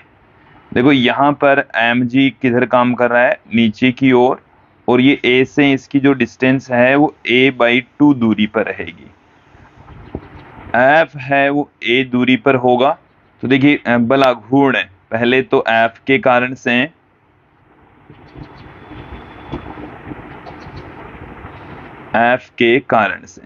तो F के कारण से जो बल आघूर्ण होगा उसको मैं τ1 से लिख दूं। तो τ1 बराबर क्या आएगा, r क्रॉस F। तो r तो यहाँ पर है a और बल लग रहा है F, और ये इसकी जो घूर्णन गति है वो तल के लंबवत बाहर की ओर किधर होगी, इस डायरेक्शन में ये बाहर काम करेगा। ओके, फिर mg के कारण से तो τ2 से मैं पुट कर दूं, दूरी रह जाएगी a/2 और बल रह जाएगा mg, और ये देखें आप अंदर की ओर काम करेगा। और देखिए घूर्णन गति नहीं करे इसके लिए τ1 और τ2 दोनों क्या होने चाहिए, बराबर होने चाहिए। तो a इंटू एफ बराबर आ गया a/2 इंटू mg, ऐसे a कैंसिल हो गया। F बराबर जब mg/2 होगा तब ये घूर्णन गति नहीं करेगा। ओके, घूर्णन गति यहां पर नहीं होगी। अब जब τ1 जब बड़ा होगा τ2 से तो ही घूर्णन गति होगी। τ1 बड़ा होने का मतलब क्या हो गया, a into F greater than a/2 into mg, ऐसे a कैंसिल हो गया। जब f का मान mg/2 से बड़ा होगा तो ही जो निकाय है वो घूर्णन गति करेगा, अन्यथा नहीं करेगा। ये घूर्णन के लिए और ये घूर्णन नहीं होगा, घूर्णन नहीं के लिए। ठीक है, दोनों स्थितियां मैंने बता दी है। अब यहां पर यह भी कहा गया है कि यदि जो बल है अभिलंब प्रतिक्रिया a से a/3 दूरी पर होगी, a से a/3 दूरी पर होगा, तब क्या होगा, ऐसे a/3 दूरी पर होगा तो देखो mg इंटू a/3, ये है mg/3। इस स्थिति में भी गति नहीं हो पाएगी। तो यहां पर ऑप्शन देखें आप,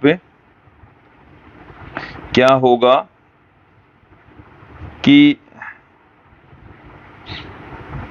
इस वाली स्थिति में f का मान है,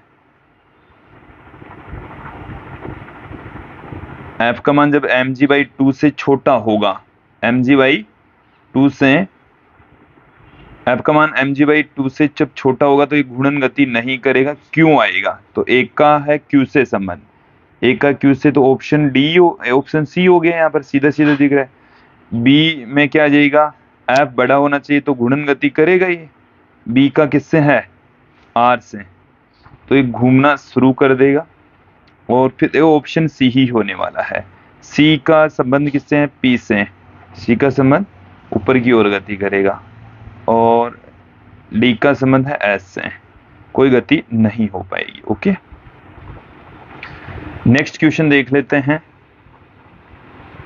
कि घूर्णी गति में द्रव्यमान के सदृश्य है कि स्थानांतरीय गति के अंदर जो द्रव्यमान भूमिका निभाता है वही भूमिका घूर्णी गति में जड़त्व आघूर्ण निभाता है। तो इसमें ऑप्शन ए सही होने वाला है। नेक्स्ट क्वेश्चन देखिए कि किसी पिंड का जड़त्व आघूर्ण निर्भर करता है, जड़त्व आघूर्ण की जो वैल्यू है वो किस पर डिपेंड करेगी, तो ये हमने कॉन्सेप्ट में ही बता दिया था, पिंड के द्रव्यमान पर डिपेंड करेगा। किस पर डिपेंड करेगा, पिंड के द्रव्यमान पर निर्भर करेगा, पिंड की घूर्णन अक्ष पर निर्भर करेगा, पिंड की आकृति और आकार पर भी निर्भर करेगा। तो इन सभी पर ही निर्भर करेगा। ऑप्शन डी यहां सही हो जाएगा। नेक्स्ट क्वेश्चन देखिए कि निम्न में से किसका जड़त्व आघूर्ण अधिकतम है? जब उनमें से प्रत्येक का द्रव्यमान और त्रिज्या समान है। प्रत्येक का द्रव्यमान और त्रिज्या समान है। किसका जड़त्व आघूर्ण? अपने व्यास के परितः एक वलय का। तो व्यास के परितः जो वलय का जड़त्व आघूर्ण है वो हो जाता है 1/2 mr²। अपने व्यास के प्रति चक्ति का तो ये हो जाएगा 1/4 mr²। अपने व्यास के परितः एक खोखले गोले का, व्यास के परितः ही हम ज्ञात करते हैं 2/3 mr²। और अपने व्यास के परितः एक ठोस गोले का तो 2/5 mr²। तो यहां पर ये तो आ गया 0.66 mr², यहां पर आ गया ये 0.4 mr², ये आ गया 0.25 mr² और ये आ गया 0.5 mr²। तो हमें यहाँ पर क्या पूछा है? किसका जड़त्व आघूर्ण अधिकतम होगा? तो अधिकतम किसका होगा? ये होगा अधिकतम खोखले गोले का अधिकतम होगा। ऑप्शन सी यहां सही होने वाला है। नेक्स्ट क्वेश्चन देखिए, द्रव्यमान कैपिटल एम तथा त्रिज्या कैपिटल आर का एक ठोस बेलन इसकी अक्ष के परितः ओमेगा कोणीय वेग से घूर्णन गति कर रहा है, तो इसकी घूर्णन गतिज ऊर्जा क्या होगी? देखिए घूर्णन गतिज ऊर्जा, इसको हम ई से पुट कर दें, ई आर से मैं इसको पुट कर दूं 1/2 आई इंटू ओमेगा² होता है। और यहां पर देखिए ठोस बेलन हमें दे रखा है, इसकी अक्ष के परितः जो जड़त्व आघूर्ण है 1/2 mr² होता है। तो इसकी वैल्यू जब यहां पर हम पुट कर दें तो 1/2 इंटू 1/2 mr² ओमेगा², तो 1/4 mr² ओमेगा²। ऑप्शन सी यहां सही हो जाएगा। नेक्स्ट क्वेश्चन की ओर बढ़ते हैं कि स्तंभ 1 को स्तंभ 2 से मिलान करिए।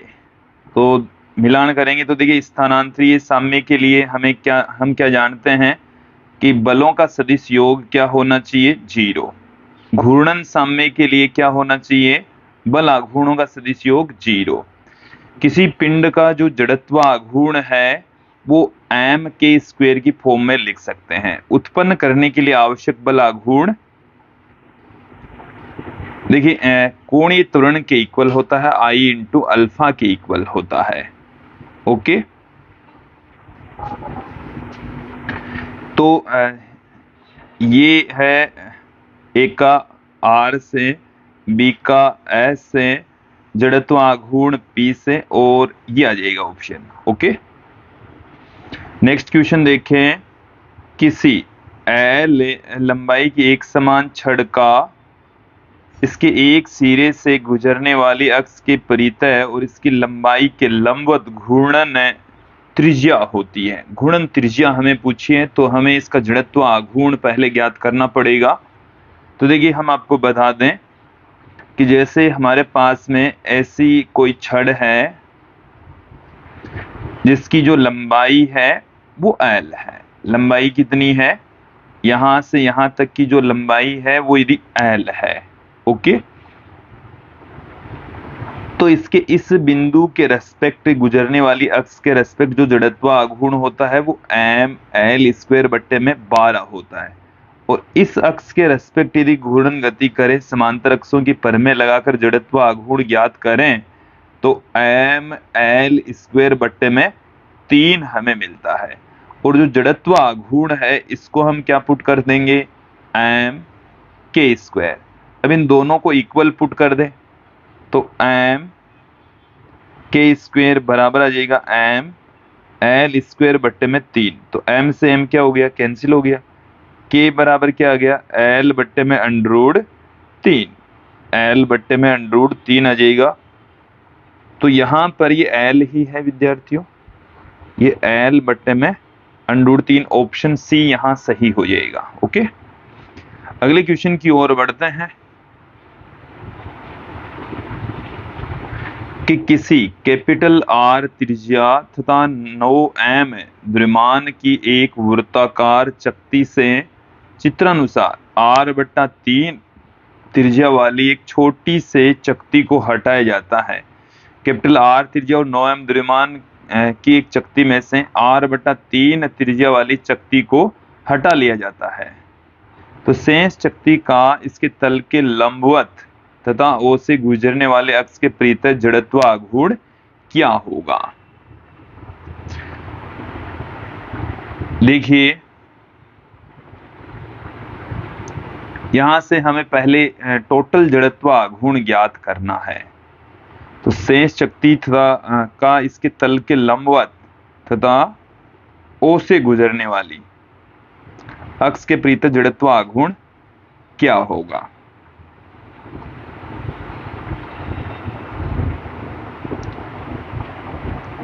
तो एक बार इसका जड़त्व आघूर्ण हम ज्ञात करेंगे।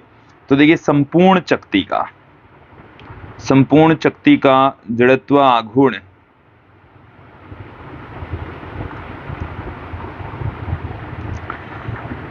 देखिए विद्यार्थियों 9m द्रव्यमान की चकती है, त्रिज्या कैपिटल R है।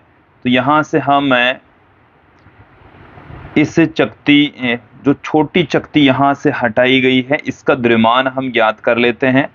तो एकांक क्षेत्रफल का द्रव्यमान ज्ञात करेंगे। सबसे पहले एकांक क्षेत्रफल का द्रव्यमान, एकांक क्षेत्रफल का जो द्रव्यमान है टोटल द्रव्यमान बट्टे में टोटल क्षेत्रफल, तो पाई R²। अब छोटी चकती जो हटा ली है, हटाए गए भाग का द्रव्यमान कितना हो जाएगा, हटाए गए भाग का द्रव्यमान, हटाए गए भाग का द्रव्यमान देखिए क्या होगा। ये तो है एकांक क्षेत्रफल का द्रव्यमान और हटाए गए भाग का जो क्षेत्रफल है वो कितना हो जाएगा। क्षेत्रफल देखिए पाई और रेडियस उसकी रह गई है R/3, तो R/3 का स्क्वायर। यहां से पाई कैंसिल हो गया, R² से R² कैंसिल हो गया। m देखिए टोटल जो द्रव्यमान था वो 9m था, यहाँ पर 9m आएगा, तो यहाँ पर m आ जाएगा। 3 का स्क्वायर करेंगे 9, तो 9 से 9 भी कट गया, m आ गया। हटाए गए भाग का द्रव्यमान कितना आ गया, m। हटाए गए भाग का जड़त्व आघूर्ण, हटाए गए भाग का जड़त्व आघूर्ण, भाग का जड़त्व आघूर्ण समांतर अक्षों की परमें लगाकर हम हटाए गए भाग का जड़त्व आघूर्ण ज्ञात करेंगे। इस अक्ष के रेस्पेक्ट ज्ञात करेंगे। तो देखिए क्या हो जाएगा, ICM plus m into d², यही होता है।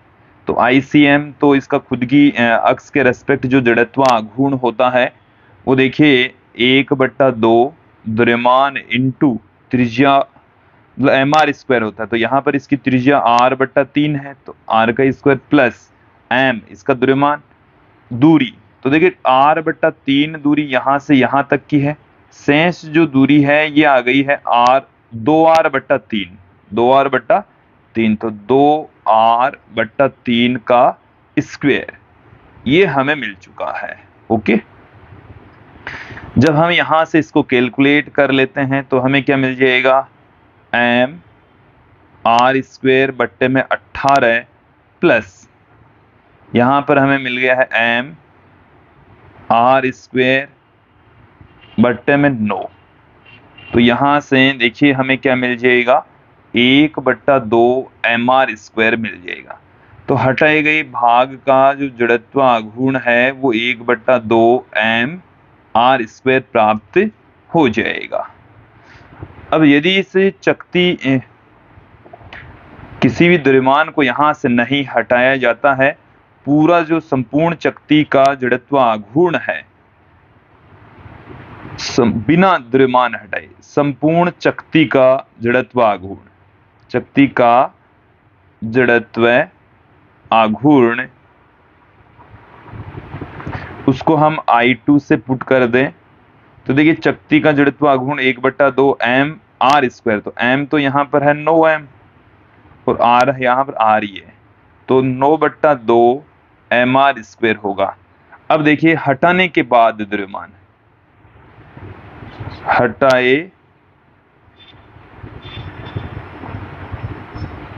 हटाए गए भाग के बाद जड़त्व आघूर्ण,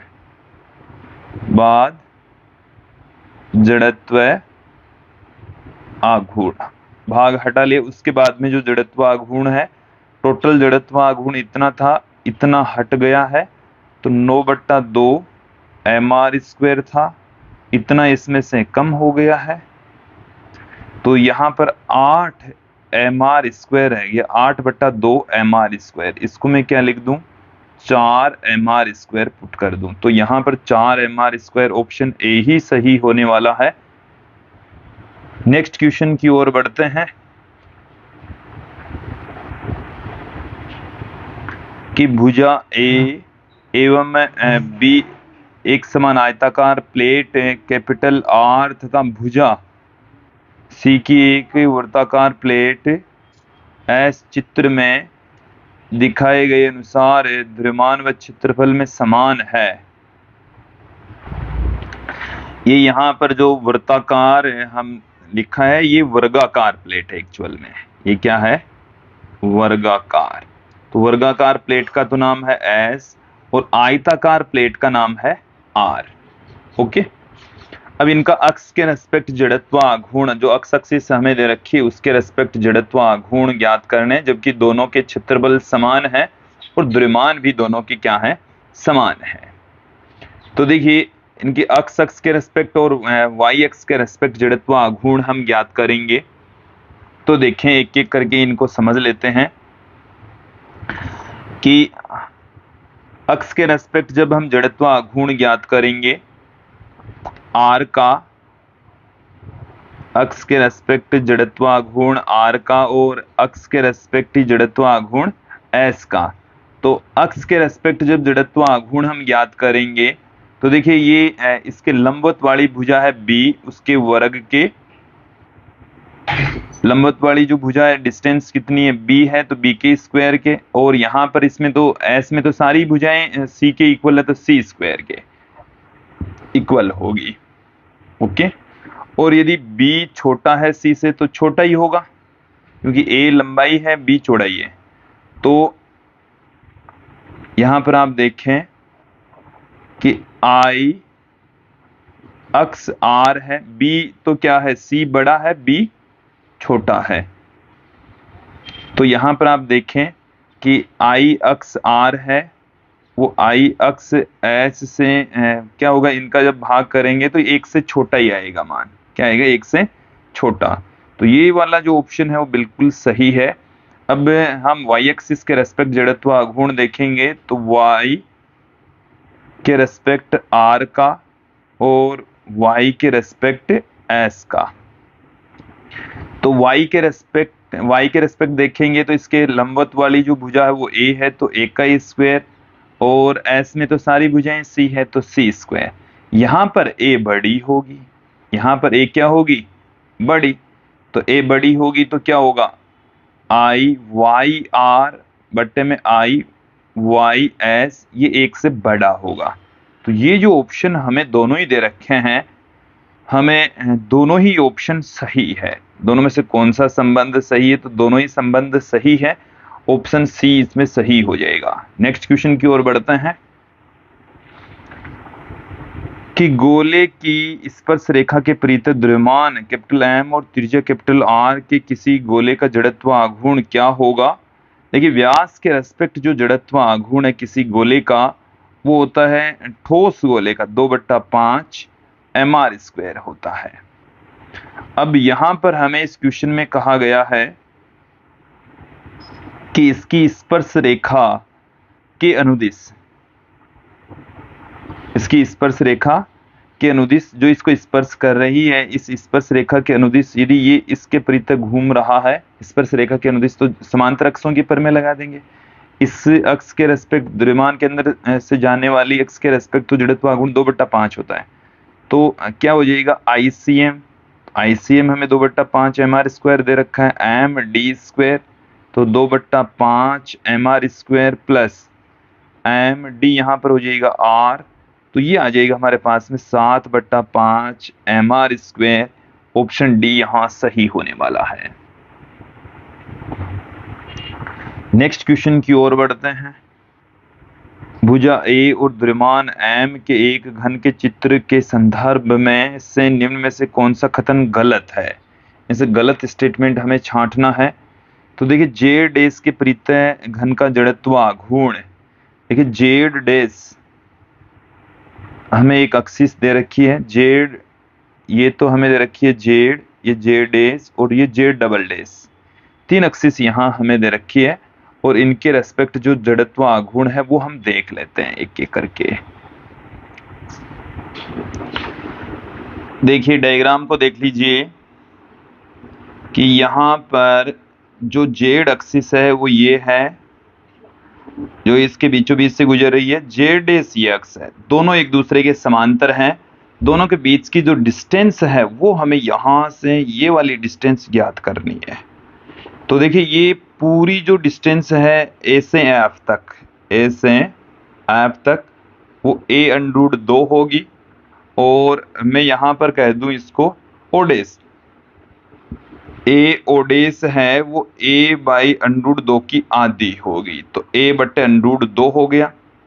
अब देखो क्या ये रिलेशन सही है कि नहीं है ये हमें चेक करना है। तो जेड डैश वाली जो अक्स है इसके रेस्पेक्ट जड़त्व आघूर्ण, समांतर अक्षों की परमें लगा देंगे, जेड के रेस्पेक्ट जड़त्व आघूर्ण बटे में एम और दूरी a/√2 का स्क्वायर।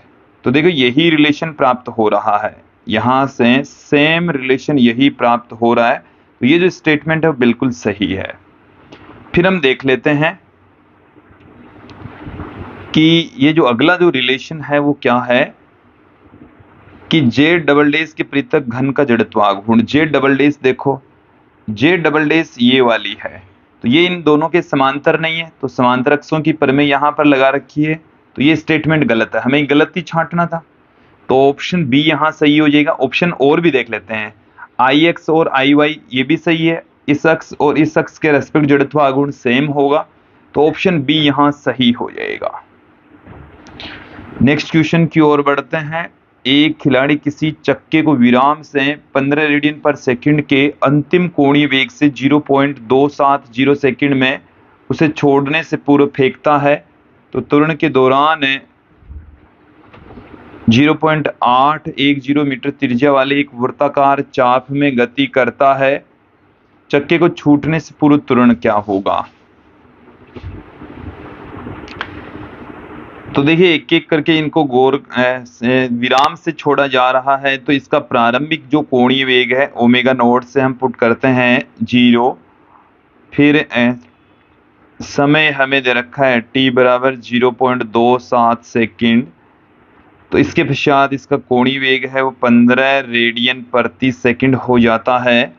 हमें अल्फा पूछा है, कितना क्या पूछा गया है? अल्फा पूछा गया है।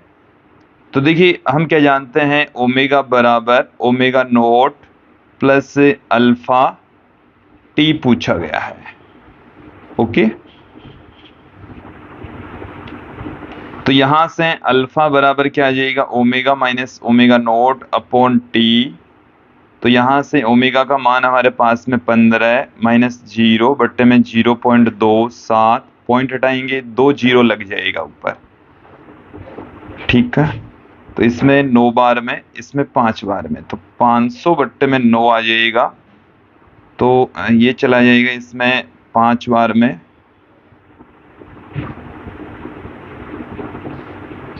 देखिए यहाँ पर जो रेखीय त्वरण है वो हमें ज्ञात करना था, तो A बराबर पहले अल्फा ज्ञात कर लिया, तो अल्फा तो हमें मिल चुका है, A बराबर होता है अल्फा R, तो अल्फा की वैल्यू है 500 बट्टे में 9, R की वैल्यू हमें क्वेश्चन में 0.81 दे रखी है, तो पॉइंट हट जाएगा, दोनों जीरो कैंसिल हो जाएंगे, ये यहाँ से 9 बार में, तो ये 45 मीटर पर सेकंड स्क्वायर आ जाएगा। ओके, तो ऑप्शन ए यहां सही हो जाएगा। नेक्स्ट क्वेश्चन की ओर बढ़ते हैं। कि 420 राउंड पर मिनट की गति से घूमने वाला एक चक्का 2 रेडियन पर सेकंड स्क्वायर की स्थिर दर पर रुक जाता है, तो इस चक्के को रुकने में लगा समय ज्ञात कीजिए। देखिए विद्यार्थियों, ओमेगा नोट हमें कितना दे रखा है? ओमेगा नोट बराबर होता है 2 पाई एन नोट। तो 2 पाई एन नोट हमें दे रखा है 420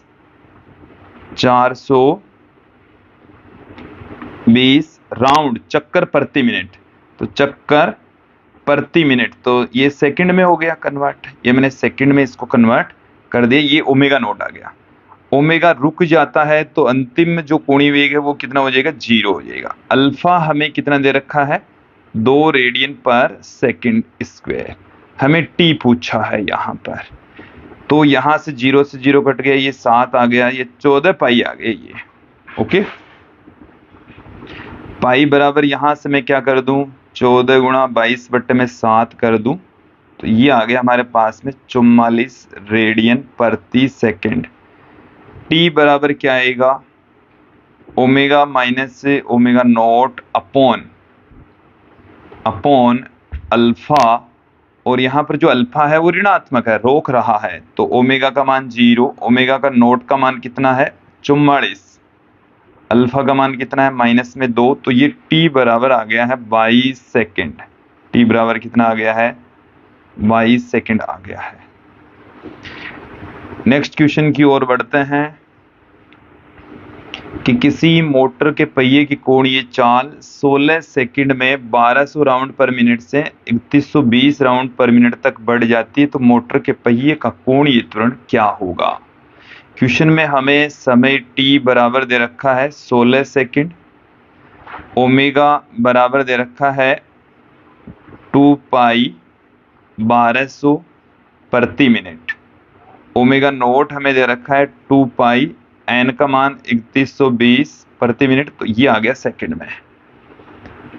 हमें अल्फा पूछा है, क्या पूछा गया है? अल्फा। 10 से 10, ये आ गया 20, इसको इससे गुणा करेंगे तो 40 पाई। यहां से 10 से 10 कैंसिल हो गया, फिर ये 3 आ गया, तो 3 का भाग लगाएंगे तो हमें क्या मिल जाएगा? यहां से 1 0 4 104 पाई। अल्फा बराबर क्या होता है? Omega minus omega naught upon T, omega का मान 104 पाई माइनस 40 पाई, बट्टे में टी का मान 16 दे रखा है, तो कितना आ गया? 64 पाई, बट्टे में 16, तो 4 पाई रेडियन पर सेकंड स्क्वायर, ये आ गया अल्फा। ये क्या आ गया? 4 पाई रेडियन पर सेकंड स्क्वायर। ऑप्शन बी यहां सही हो गया है। नेक्स्ट क्वेश्चन की ओर बढ़ते हैं। 1800 राउंड पर मिनट की गति से घूमने पर एक ऑटोमोबाइल इंजन 100 किलोवाट शक्ति उत्पन्न करता है, तो इंजन के द्वारा उत्पन्न बल आघूर्ण क्या होगा? तो देखिए, जो शक्ति है हमें क्वेश्चन के अंदर P का जो मान है वो दे रखा है 100 किलोवाट। 100 किलोवाट को हम क्या लिख दें? 100 गुणा 10⁻³ वाट, ये आ गया 10�5 वाट। ओके, फिर हमें जो आवृत्ति दे रखी है n, वो हमें दे रखा है 1800 राउंड प्रति मिनट। तो ये चक्कर प्रति सेकंड में मैं कन्वर्ट कर देता हूं इसको, तो 60 का भाग लगा देंगे तो 30 आ जाएगा। कितना आ जाएगा? 30। तो यहां से P बराबर देखिए विद्यार्थियों, P बराबर टो ओमेगा होता है, तो टो बराबर P बट्टे में ओमेगा। P का मान हमें 10⁵ दे रखा है, ओमेगा का मान होता है 2 पाई n, और n का मान हमें दे रखा है क्वेश्चन में 30। क्वेश्चन में हमें कितना दे रखा है? 30 दे रखा है। तो यहां से 10 से 10 तो कट जाएगा, 10⁴ बट्टे में 6 पाई, ये आ जाएगा न्यूटन इंटू मीटर। तो 10⁴ बट्टे में 6 पाई, 10⁴ बट्टे में 6 पाई, ये ऑप्शन सही हो जाएगा। ऑप्शन बी यहां सही होने वाला है। नेक्स्ट क्वेश्चन की ओर बढ़ते हैं कि किसी सिलबट्टे, जिसे हम ग्राइंड स्टोन कहते हैं, का जड़त्व आघूर्ण 6 किलोमीटर पर इंटू मीटर स्क्वायर है। एक नियत बल आघूर्ण को आरोपित करने पर सिलबट्टे को विराम अवस्था से शुरू करने के 10 सेकंड बाद में 150 राउंड प्रति मिनट की गति मिलती है, तो बल आघूर्ण क्या होगा। क्वेश्चन को समझे। यहां पर हमें टो ज्ञात करना है और टो बराबर देखिए विद्यार्थियों आई इंटू अल्फा होता है। तो आई हमें दे रखा है क्वेश्चन में, समझें। आई हमें कितना दे रखा है, 6 kilogram into metre square. Alpha ज्ञात कर लेते हैं तो टो निकल जाएगा। टो बराबर क्या होता है, आई इंटू अल्फा। तो अल्फा निकालेंगे, अल्फा बराबर क्या होता है, विराम अवस्था से शुरू कर रहे हैं तो omega minus omega naught upon T. अब ओमेगा का मान देखो, ओमेगा बराबर होता है 2 पाई एन। एन का मान हमारे पास में 150, ये आ गया। यहां से ये 3 बार में 5 बार में तो 5 पाई आ गया, 5 पाई रेडियन पर सेकेंड।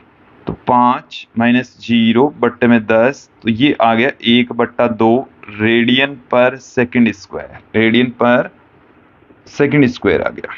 ओके, तो टो बराबर आई का मान हमें दे रख, टो बराबर आई अल्फा। आई का मान 6, अल्फा का मान है 1/2, ये आ गया 3 newton into metre. Option B यहां सही हो गया है। नेक्स्ट क्वेश्चन की ओर बढ़ते हैं कि किसी घूर्णन करते हुए पहिए के किसी बिंदु पर तात्क्षणिक कोणीय स्थिति की को जो समीकरण है, कोणीय स्थिति का जो समीकरण है वो इस प्रकार से व्यक्त किया जाता है, पहिए पर बल आघूर्ण इस प्रकार शून्य हो जाएगा। तो किस स्थिति में जो बल आघूर्ण है वो शून्य हो जाता है।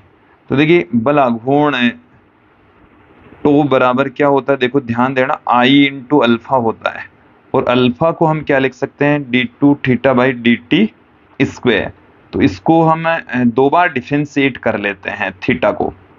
तो एक बार डिफरेंशिएट करके मैं यहाँ पर पुट कर देता हूँ, एक बार बाद में कर लेंगे। टी के रेस्पेक्ट डिफरेंशिएट करेंगे तो 6t स्क्वायर माइनस 12t। दोबारा डिफरेंशिएट करेंगे तो 12t माइनस 12, तो ये आ गया अल्फा।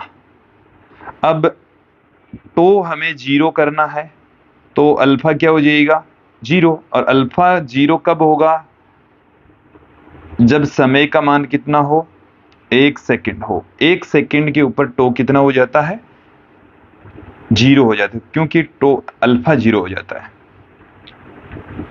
नेक्स्ट क्वेश्चन की ओर बढ़ते हैं कि 3 किलोग्राम द्रव्यमान एवं 40 सेमी त्रिज्या के किसी खोखले बेलन के चारों ओर एक नगण्य द्रव्यमान की रस्सी लपेटी गई है। यदि रस्सी 30 न्यूटन के बल से खींची जाए तो बेलन में उत्पन्न कोणीय त्वरण क्या होगा। देखो यहां पर समझें इसको कि कैपिटल एम हमें कितना दे रखा है, 3 किलोग्राम। जो कैपिटल आर है वो हमें दे रखी है 40 सेंटीमीटर, मतलब 0.4 मीटर। और यहां पर जो एफ है वो दे रखा है 30 न्यूटन। कितना दे दिया हमारे को, 30 न्यूटन। तो हमें तो कोणीय त्वरण ज्ञात करना है, अल्फा ज्ञात करना है, जबकि टो बराबर क्या होता है, आई इंटू अल्फा होता है। आई तो हम निकाल लेंगे यहां से, आई बराबर कितना होगा, खोखला बेलन है तो एम आर स्क्वायर हो जाएगा। अल्फा और ज्ञात कर लें, अल्फा ज्ञात करने के लिए टो ज्ञात करना पड़ेगा। तो टो बराबर क्या होगा, आर क्रॉस एफ। तो आर एफ,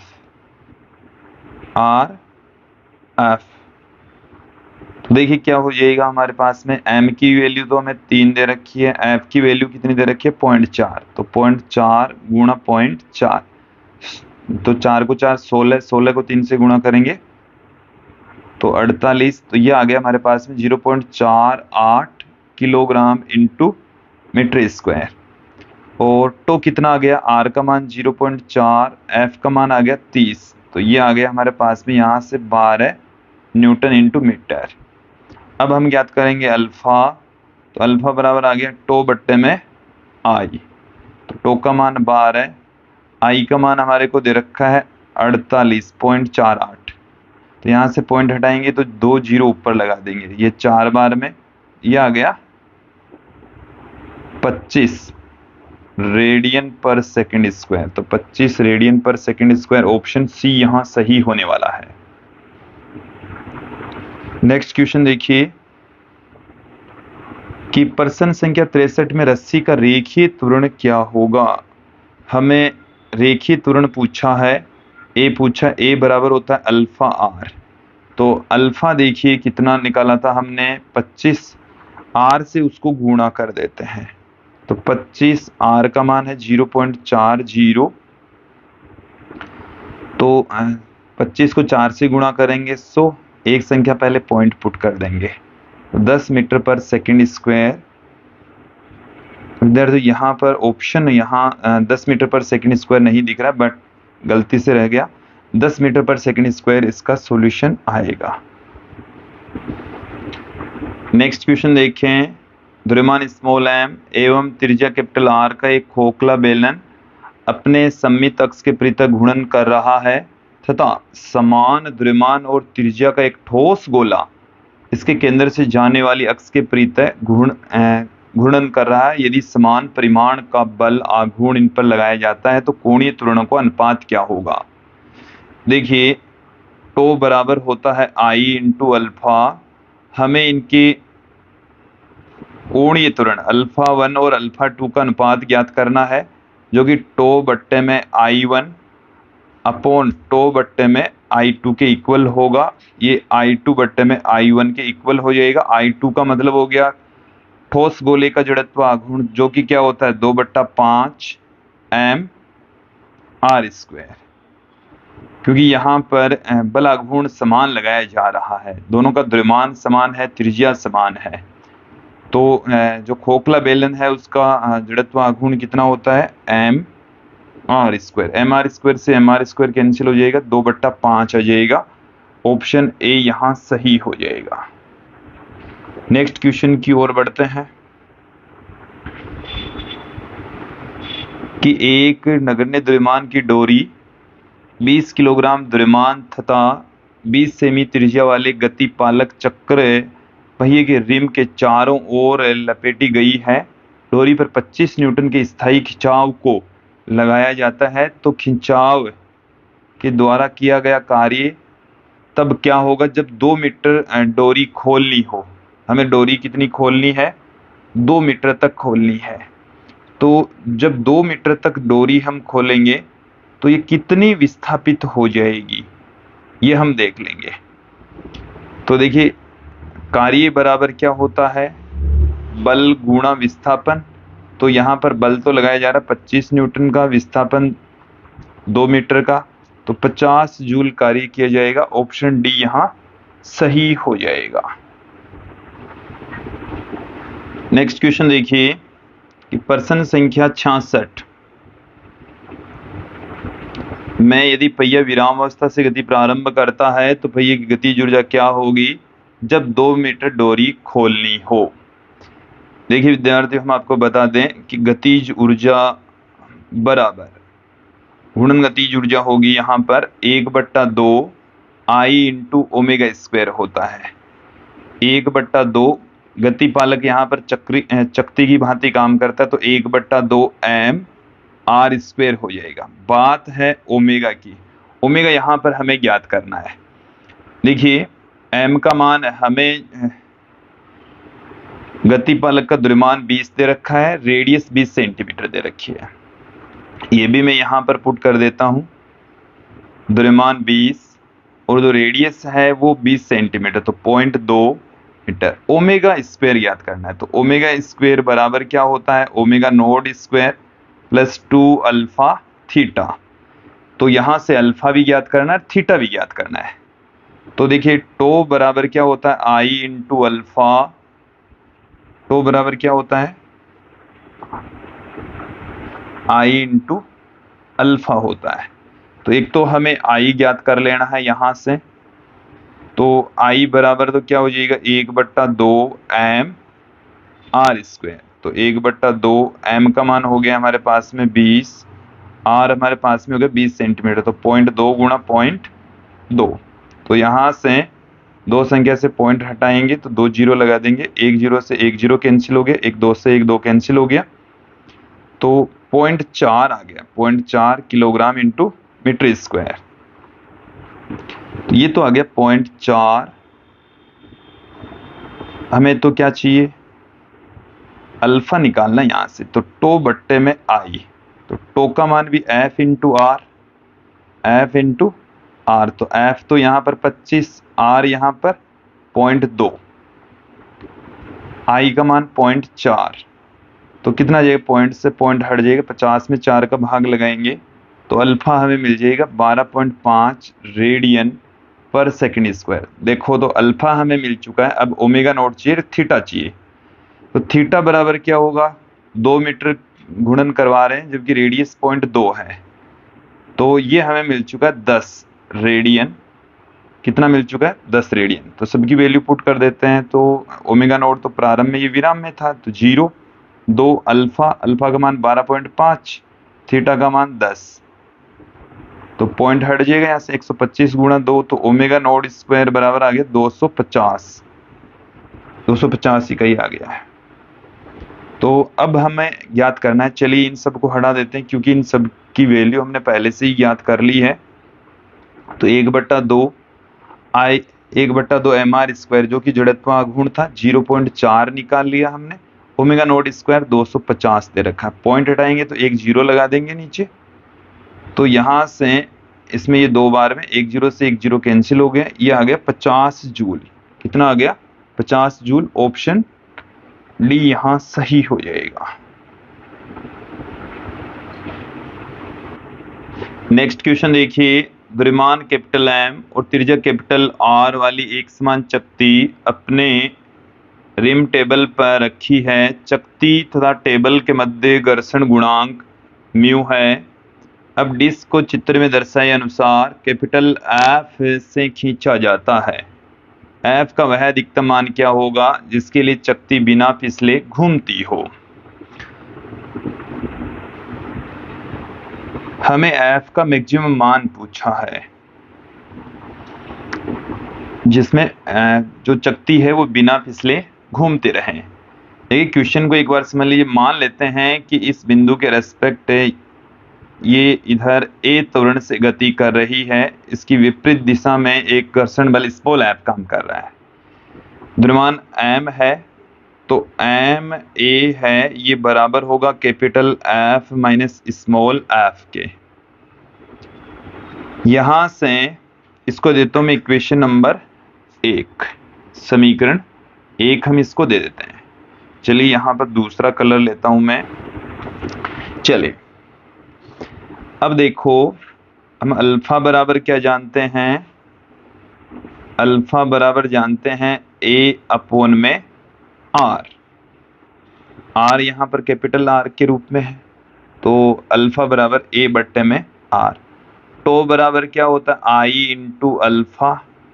आई का मान तो चकती के लिए कितना हो जाएगा, 1/2 एम आर स्क्वायर। अल्फा है ए बट्टे में आर। ठीक है, अल्फा को हम इस तरीके से भी लिख सकते हैं, इसके रेस्पेक्ट जो अल्फा होगा, क्योंकि यहां से जो डिस्टेंस है वो आर और बल लग रहा है वो एफ, तो एफ आर भी हो सकता है। तो यहां से देखिए इस रिलेशन से हम देखेंगे, आर से आर कैंसिल हो गया, एक आर से फिर ये वाला आर कैंसिल हो गया, तो एम ए बराबर आ गया हमारे पास में एफ। एम ए बराबर आ गया 2F। तो एम ए बराबर 2F, तो इक्वेशन नंबर 1 में पुट कर दीजिए। 2F बराबर capital F minus small F. तो ये आ गया हमारे पास में कैपिटल एफ बराबर 3 स्मॉल एफ। ये आ चुका है, ये रिलेशन आ गया है। चलिए एक बार इन सबको मैं हटा देता हूं। या देखिए, आप जानते हैं, हम भी जानते हैं कि जो घर्षण बल, यदि सिर्फ घर्षण बल काम करता है, फिसल नहीं रही है चकती, इसका मान है, घर्षण बल का मान है वो mu S into M G के इक्वल होगा। और अधिकतम वैल्यू के लिए जो स्मॉल एफ है वो म्यू एम जी के तुल्य होगा। तो देखिए यहां से मैक्सिमम फिसले नहीं, इसके लिए आवश्यक है कि जो घर्षण बल है इसका मान लगने वाले बल से ज्यादा ही रहे, इससे ज्यादा ही रहे। ओके, तो यहां स्मॉल एफ की जगह में क्या देखो, इसको यदि मैं 3 से गुणा कर दूं तो एफ का मान चाहिए अपन को, तो एफ का मान चाहिए तो एफ बराबर होता है 3m, तो 3 म्यू एम जी के इक्वल होना चाहिए। मुझे तो क्या चाहिए वैल्यू, इस कैपिटल एफ की चाहिए, तो कैपिटल एफ खुद किसके बराबर है 3f के, यहां से देख लीजिए तो यह आ जाएगा 3 mu M G, 3 mu M G, option C यहां सही हो जाएगा। नेक्स्ट क्वेश्चन की ओर बढ़ते हैं। देखिए क्या है अगला क्वेश्चन कि निम्न में से कौन सा सिद्धांत को सर्कस में करतब दिखाने वाले लोग अपनाते हैं। तो कोणीय संवेग संरक्षण के सिद्धांत को अपनाते हैं। कोणीय संवेग संरक्षण का एग्जाम्पल भी हमने आपको बताया था यही। अगले क्वेश्चन की ओर बढ़ते हैं कि घूर्णन पिंड का कुल कोणीय संवेग नियत रहता है यदि पिंड पर कार्यरत कुल बल आघूर्ण कितना हो, 0 हो। कुल बल आघूर्ण कितना होना चाहिए, 0 होना चाहिए, तो ऑप्शन ए यहां सही हो गया है। ओके, अगले क्वेश्चन की ओर बढ़ते हैं कि जब कोई द्रव्यमान किसी निश्चित बिंदु के प्रति किसी समतल में घूर्णन कर रहा होता है तब उसका कोणीय संवेग निम्न में से किससे के निर्दिष्ट होता है। तो देखिए कोणीय संवेग है घूर्णन अक्ष के, देखो एक बार इस स्टेटमेंट को दोबारा समझ लीजिए कि कोई द्रव्यमान है और किसी निश्चित बिंदु के प्रति एक समतल में घूर्णन कर रहा है तो उसका कोणीय संवेग किसके निर्दिष्ट होता है, तो घूर्णन अक्ष के निर्दिष्ट होता है। किसके निर्दिष्ट होता है, घूर्णन अक्ष के अनुदिश। फिर देखिए आज की इस वीडियो में इतने ही क्वेश्चन लेंगे। अब हम जो शेष जो क्वेश्चन है विद्यार्थियों वो नेक्स्ट वीडियो में हम लेकर चलेंगे।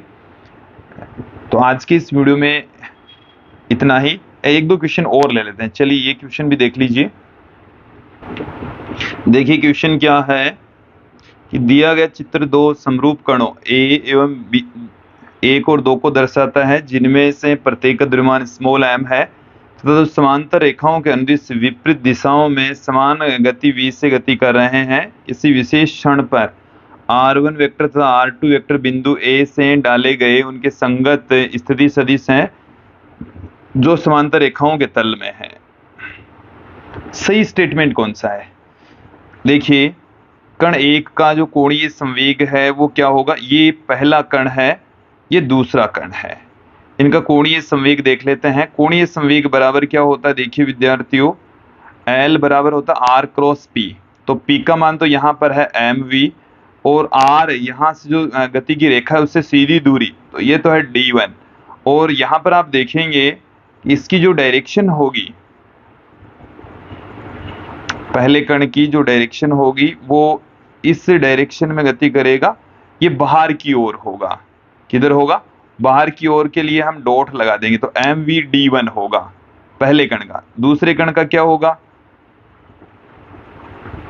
mv जो सीधी दूरी है वो अब की बार कितनी है, d2 है, तो यहां से md2 और डायरेक्शन देखिए इस डायरेक्शन में, तो अंगुलियां इसकी गति की दिशा में तो अंदर की ओर हो जाएगा, तो अंदर की ओर की दिशा के लिए क्रॉस लगा देंगे, तो टोटल जो कोणीय संवेग है वो क्या होगा, mv d2 बड़ा है तो d2 माइनस d1, क्रॉस का साइन आ जाएगा क्योंकि परिणामी अंदर की ओर होगा, तो ऑप्शन यहाँ पर डी होगा, बट यहाँ d2 और यहाँ d1 आएगा। ओके, ऑप्शन डी यहाँ सही होने वाला है।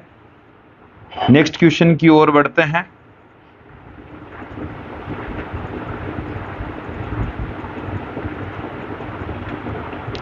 क्या है देखिए कि एक नगण्य द्रव्यमान की डोरी 20 ग्राम द्रव्यमान तथा 20 सेंटीमीटर त्रिज्या वाले गतिपालक चक्र पहिए के रिम के चारों ओर लपेटा जाता है। डोरी पर 25 न्यूटन का स्थायी खिंचाव लगाया जाता है, तो खिंचाव के द्वारा किया गया कार्य तब क्या होगा जब 2 मीटर डोरी खोलनी हो। सेम क्वेश्चन पहले भी देख चुके हैं विद्यार्थियों, कोई डिफरेंस नहीं है, सिमिलर टाइप का क्वेश्चन था। तो W बराबर देखिए आर क्रॉस एफ तो 2.2, 2 मीटर खोल रहे हैं तो 2 मीटर इंटू एफ, एफ यहाँ पर कितना 25, तो 2 इंटू 25 ये हो गया 50 जूल। नेक्स्ट क्वेश्चन देखिए कि दो पिंडों के जड़त्व आघूर्ण अपनी अक्ष के परितः I और 2I है। यदि उनकी घूर्णन गतिज ऊर्जाएं बराबर है तो कोणीय संवेगों का अनुपात क्या होगा। देखिए घूर्णन गतिज ऊर्जाएं 1/2 I1 ओमेगा 1 स्क्वायर, दूसरे कण की हो जाएगी K2 बराबर 1/2 I2 ओमेगा 2 स्क्वायर। हमें क्या पूछा है, कोणीय संवेगों का अनुपात। कोणीय संवेगों के टर्म्स में इसको पुट कर देते हैं, L1 स्क्वायर बट्टे में 2I1, ये क्या हो जाएगा L2 स्क्वायर बट्टे में 2I2, दोनों का मान बराबर कर दें तो L1 स्क्वायर बट्टे में 2I1 बराबर L2 स्क्वायर बट्टे में 2I2, 2 से 2 कैंसिल हो गया, L1 बट्टे में L2 बराबर क्या आ गया I1 बट्टे में I2 का रूट। I1 का मान कितना है I2 का मान कितना है 2I, इसका रूट कर देंगे तो 1 बट्टे में √2 आ जाएगा। ऑप्शन सी यहाँ सही होने वाला है। नेक्स्ट क्वेश्चन देखिए कि एक लड़का एक घूमने वाली मेज के केंद्र पर दोनों हाथ फैलाकर इस प्रकार खड़ा है कि वह कोणीय वेग ओमेगा नॉट से अपने केंद्रीय अक्ष के परितः घूर्णन कर रहा है। अब लड़का अपने दोनों हाथों को पीछे मोड़ लेता है ताकि जड़त्व आघूर्ण प्रारंभिक मान का 3 गुना हो जाए।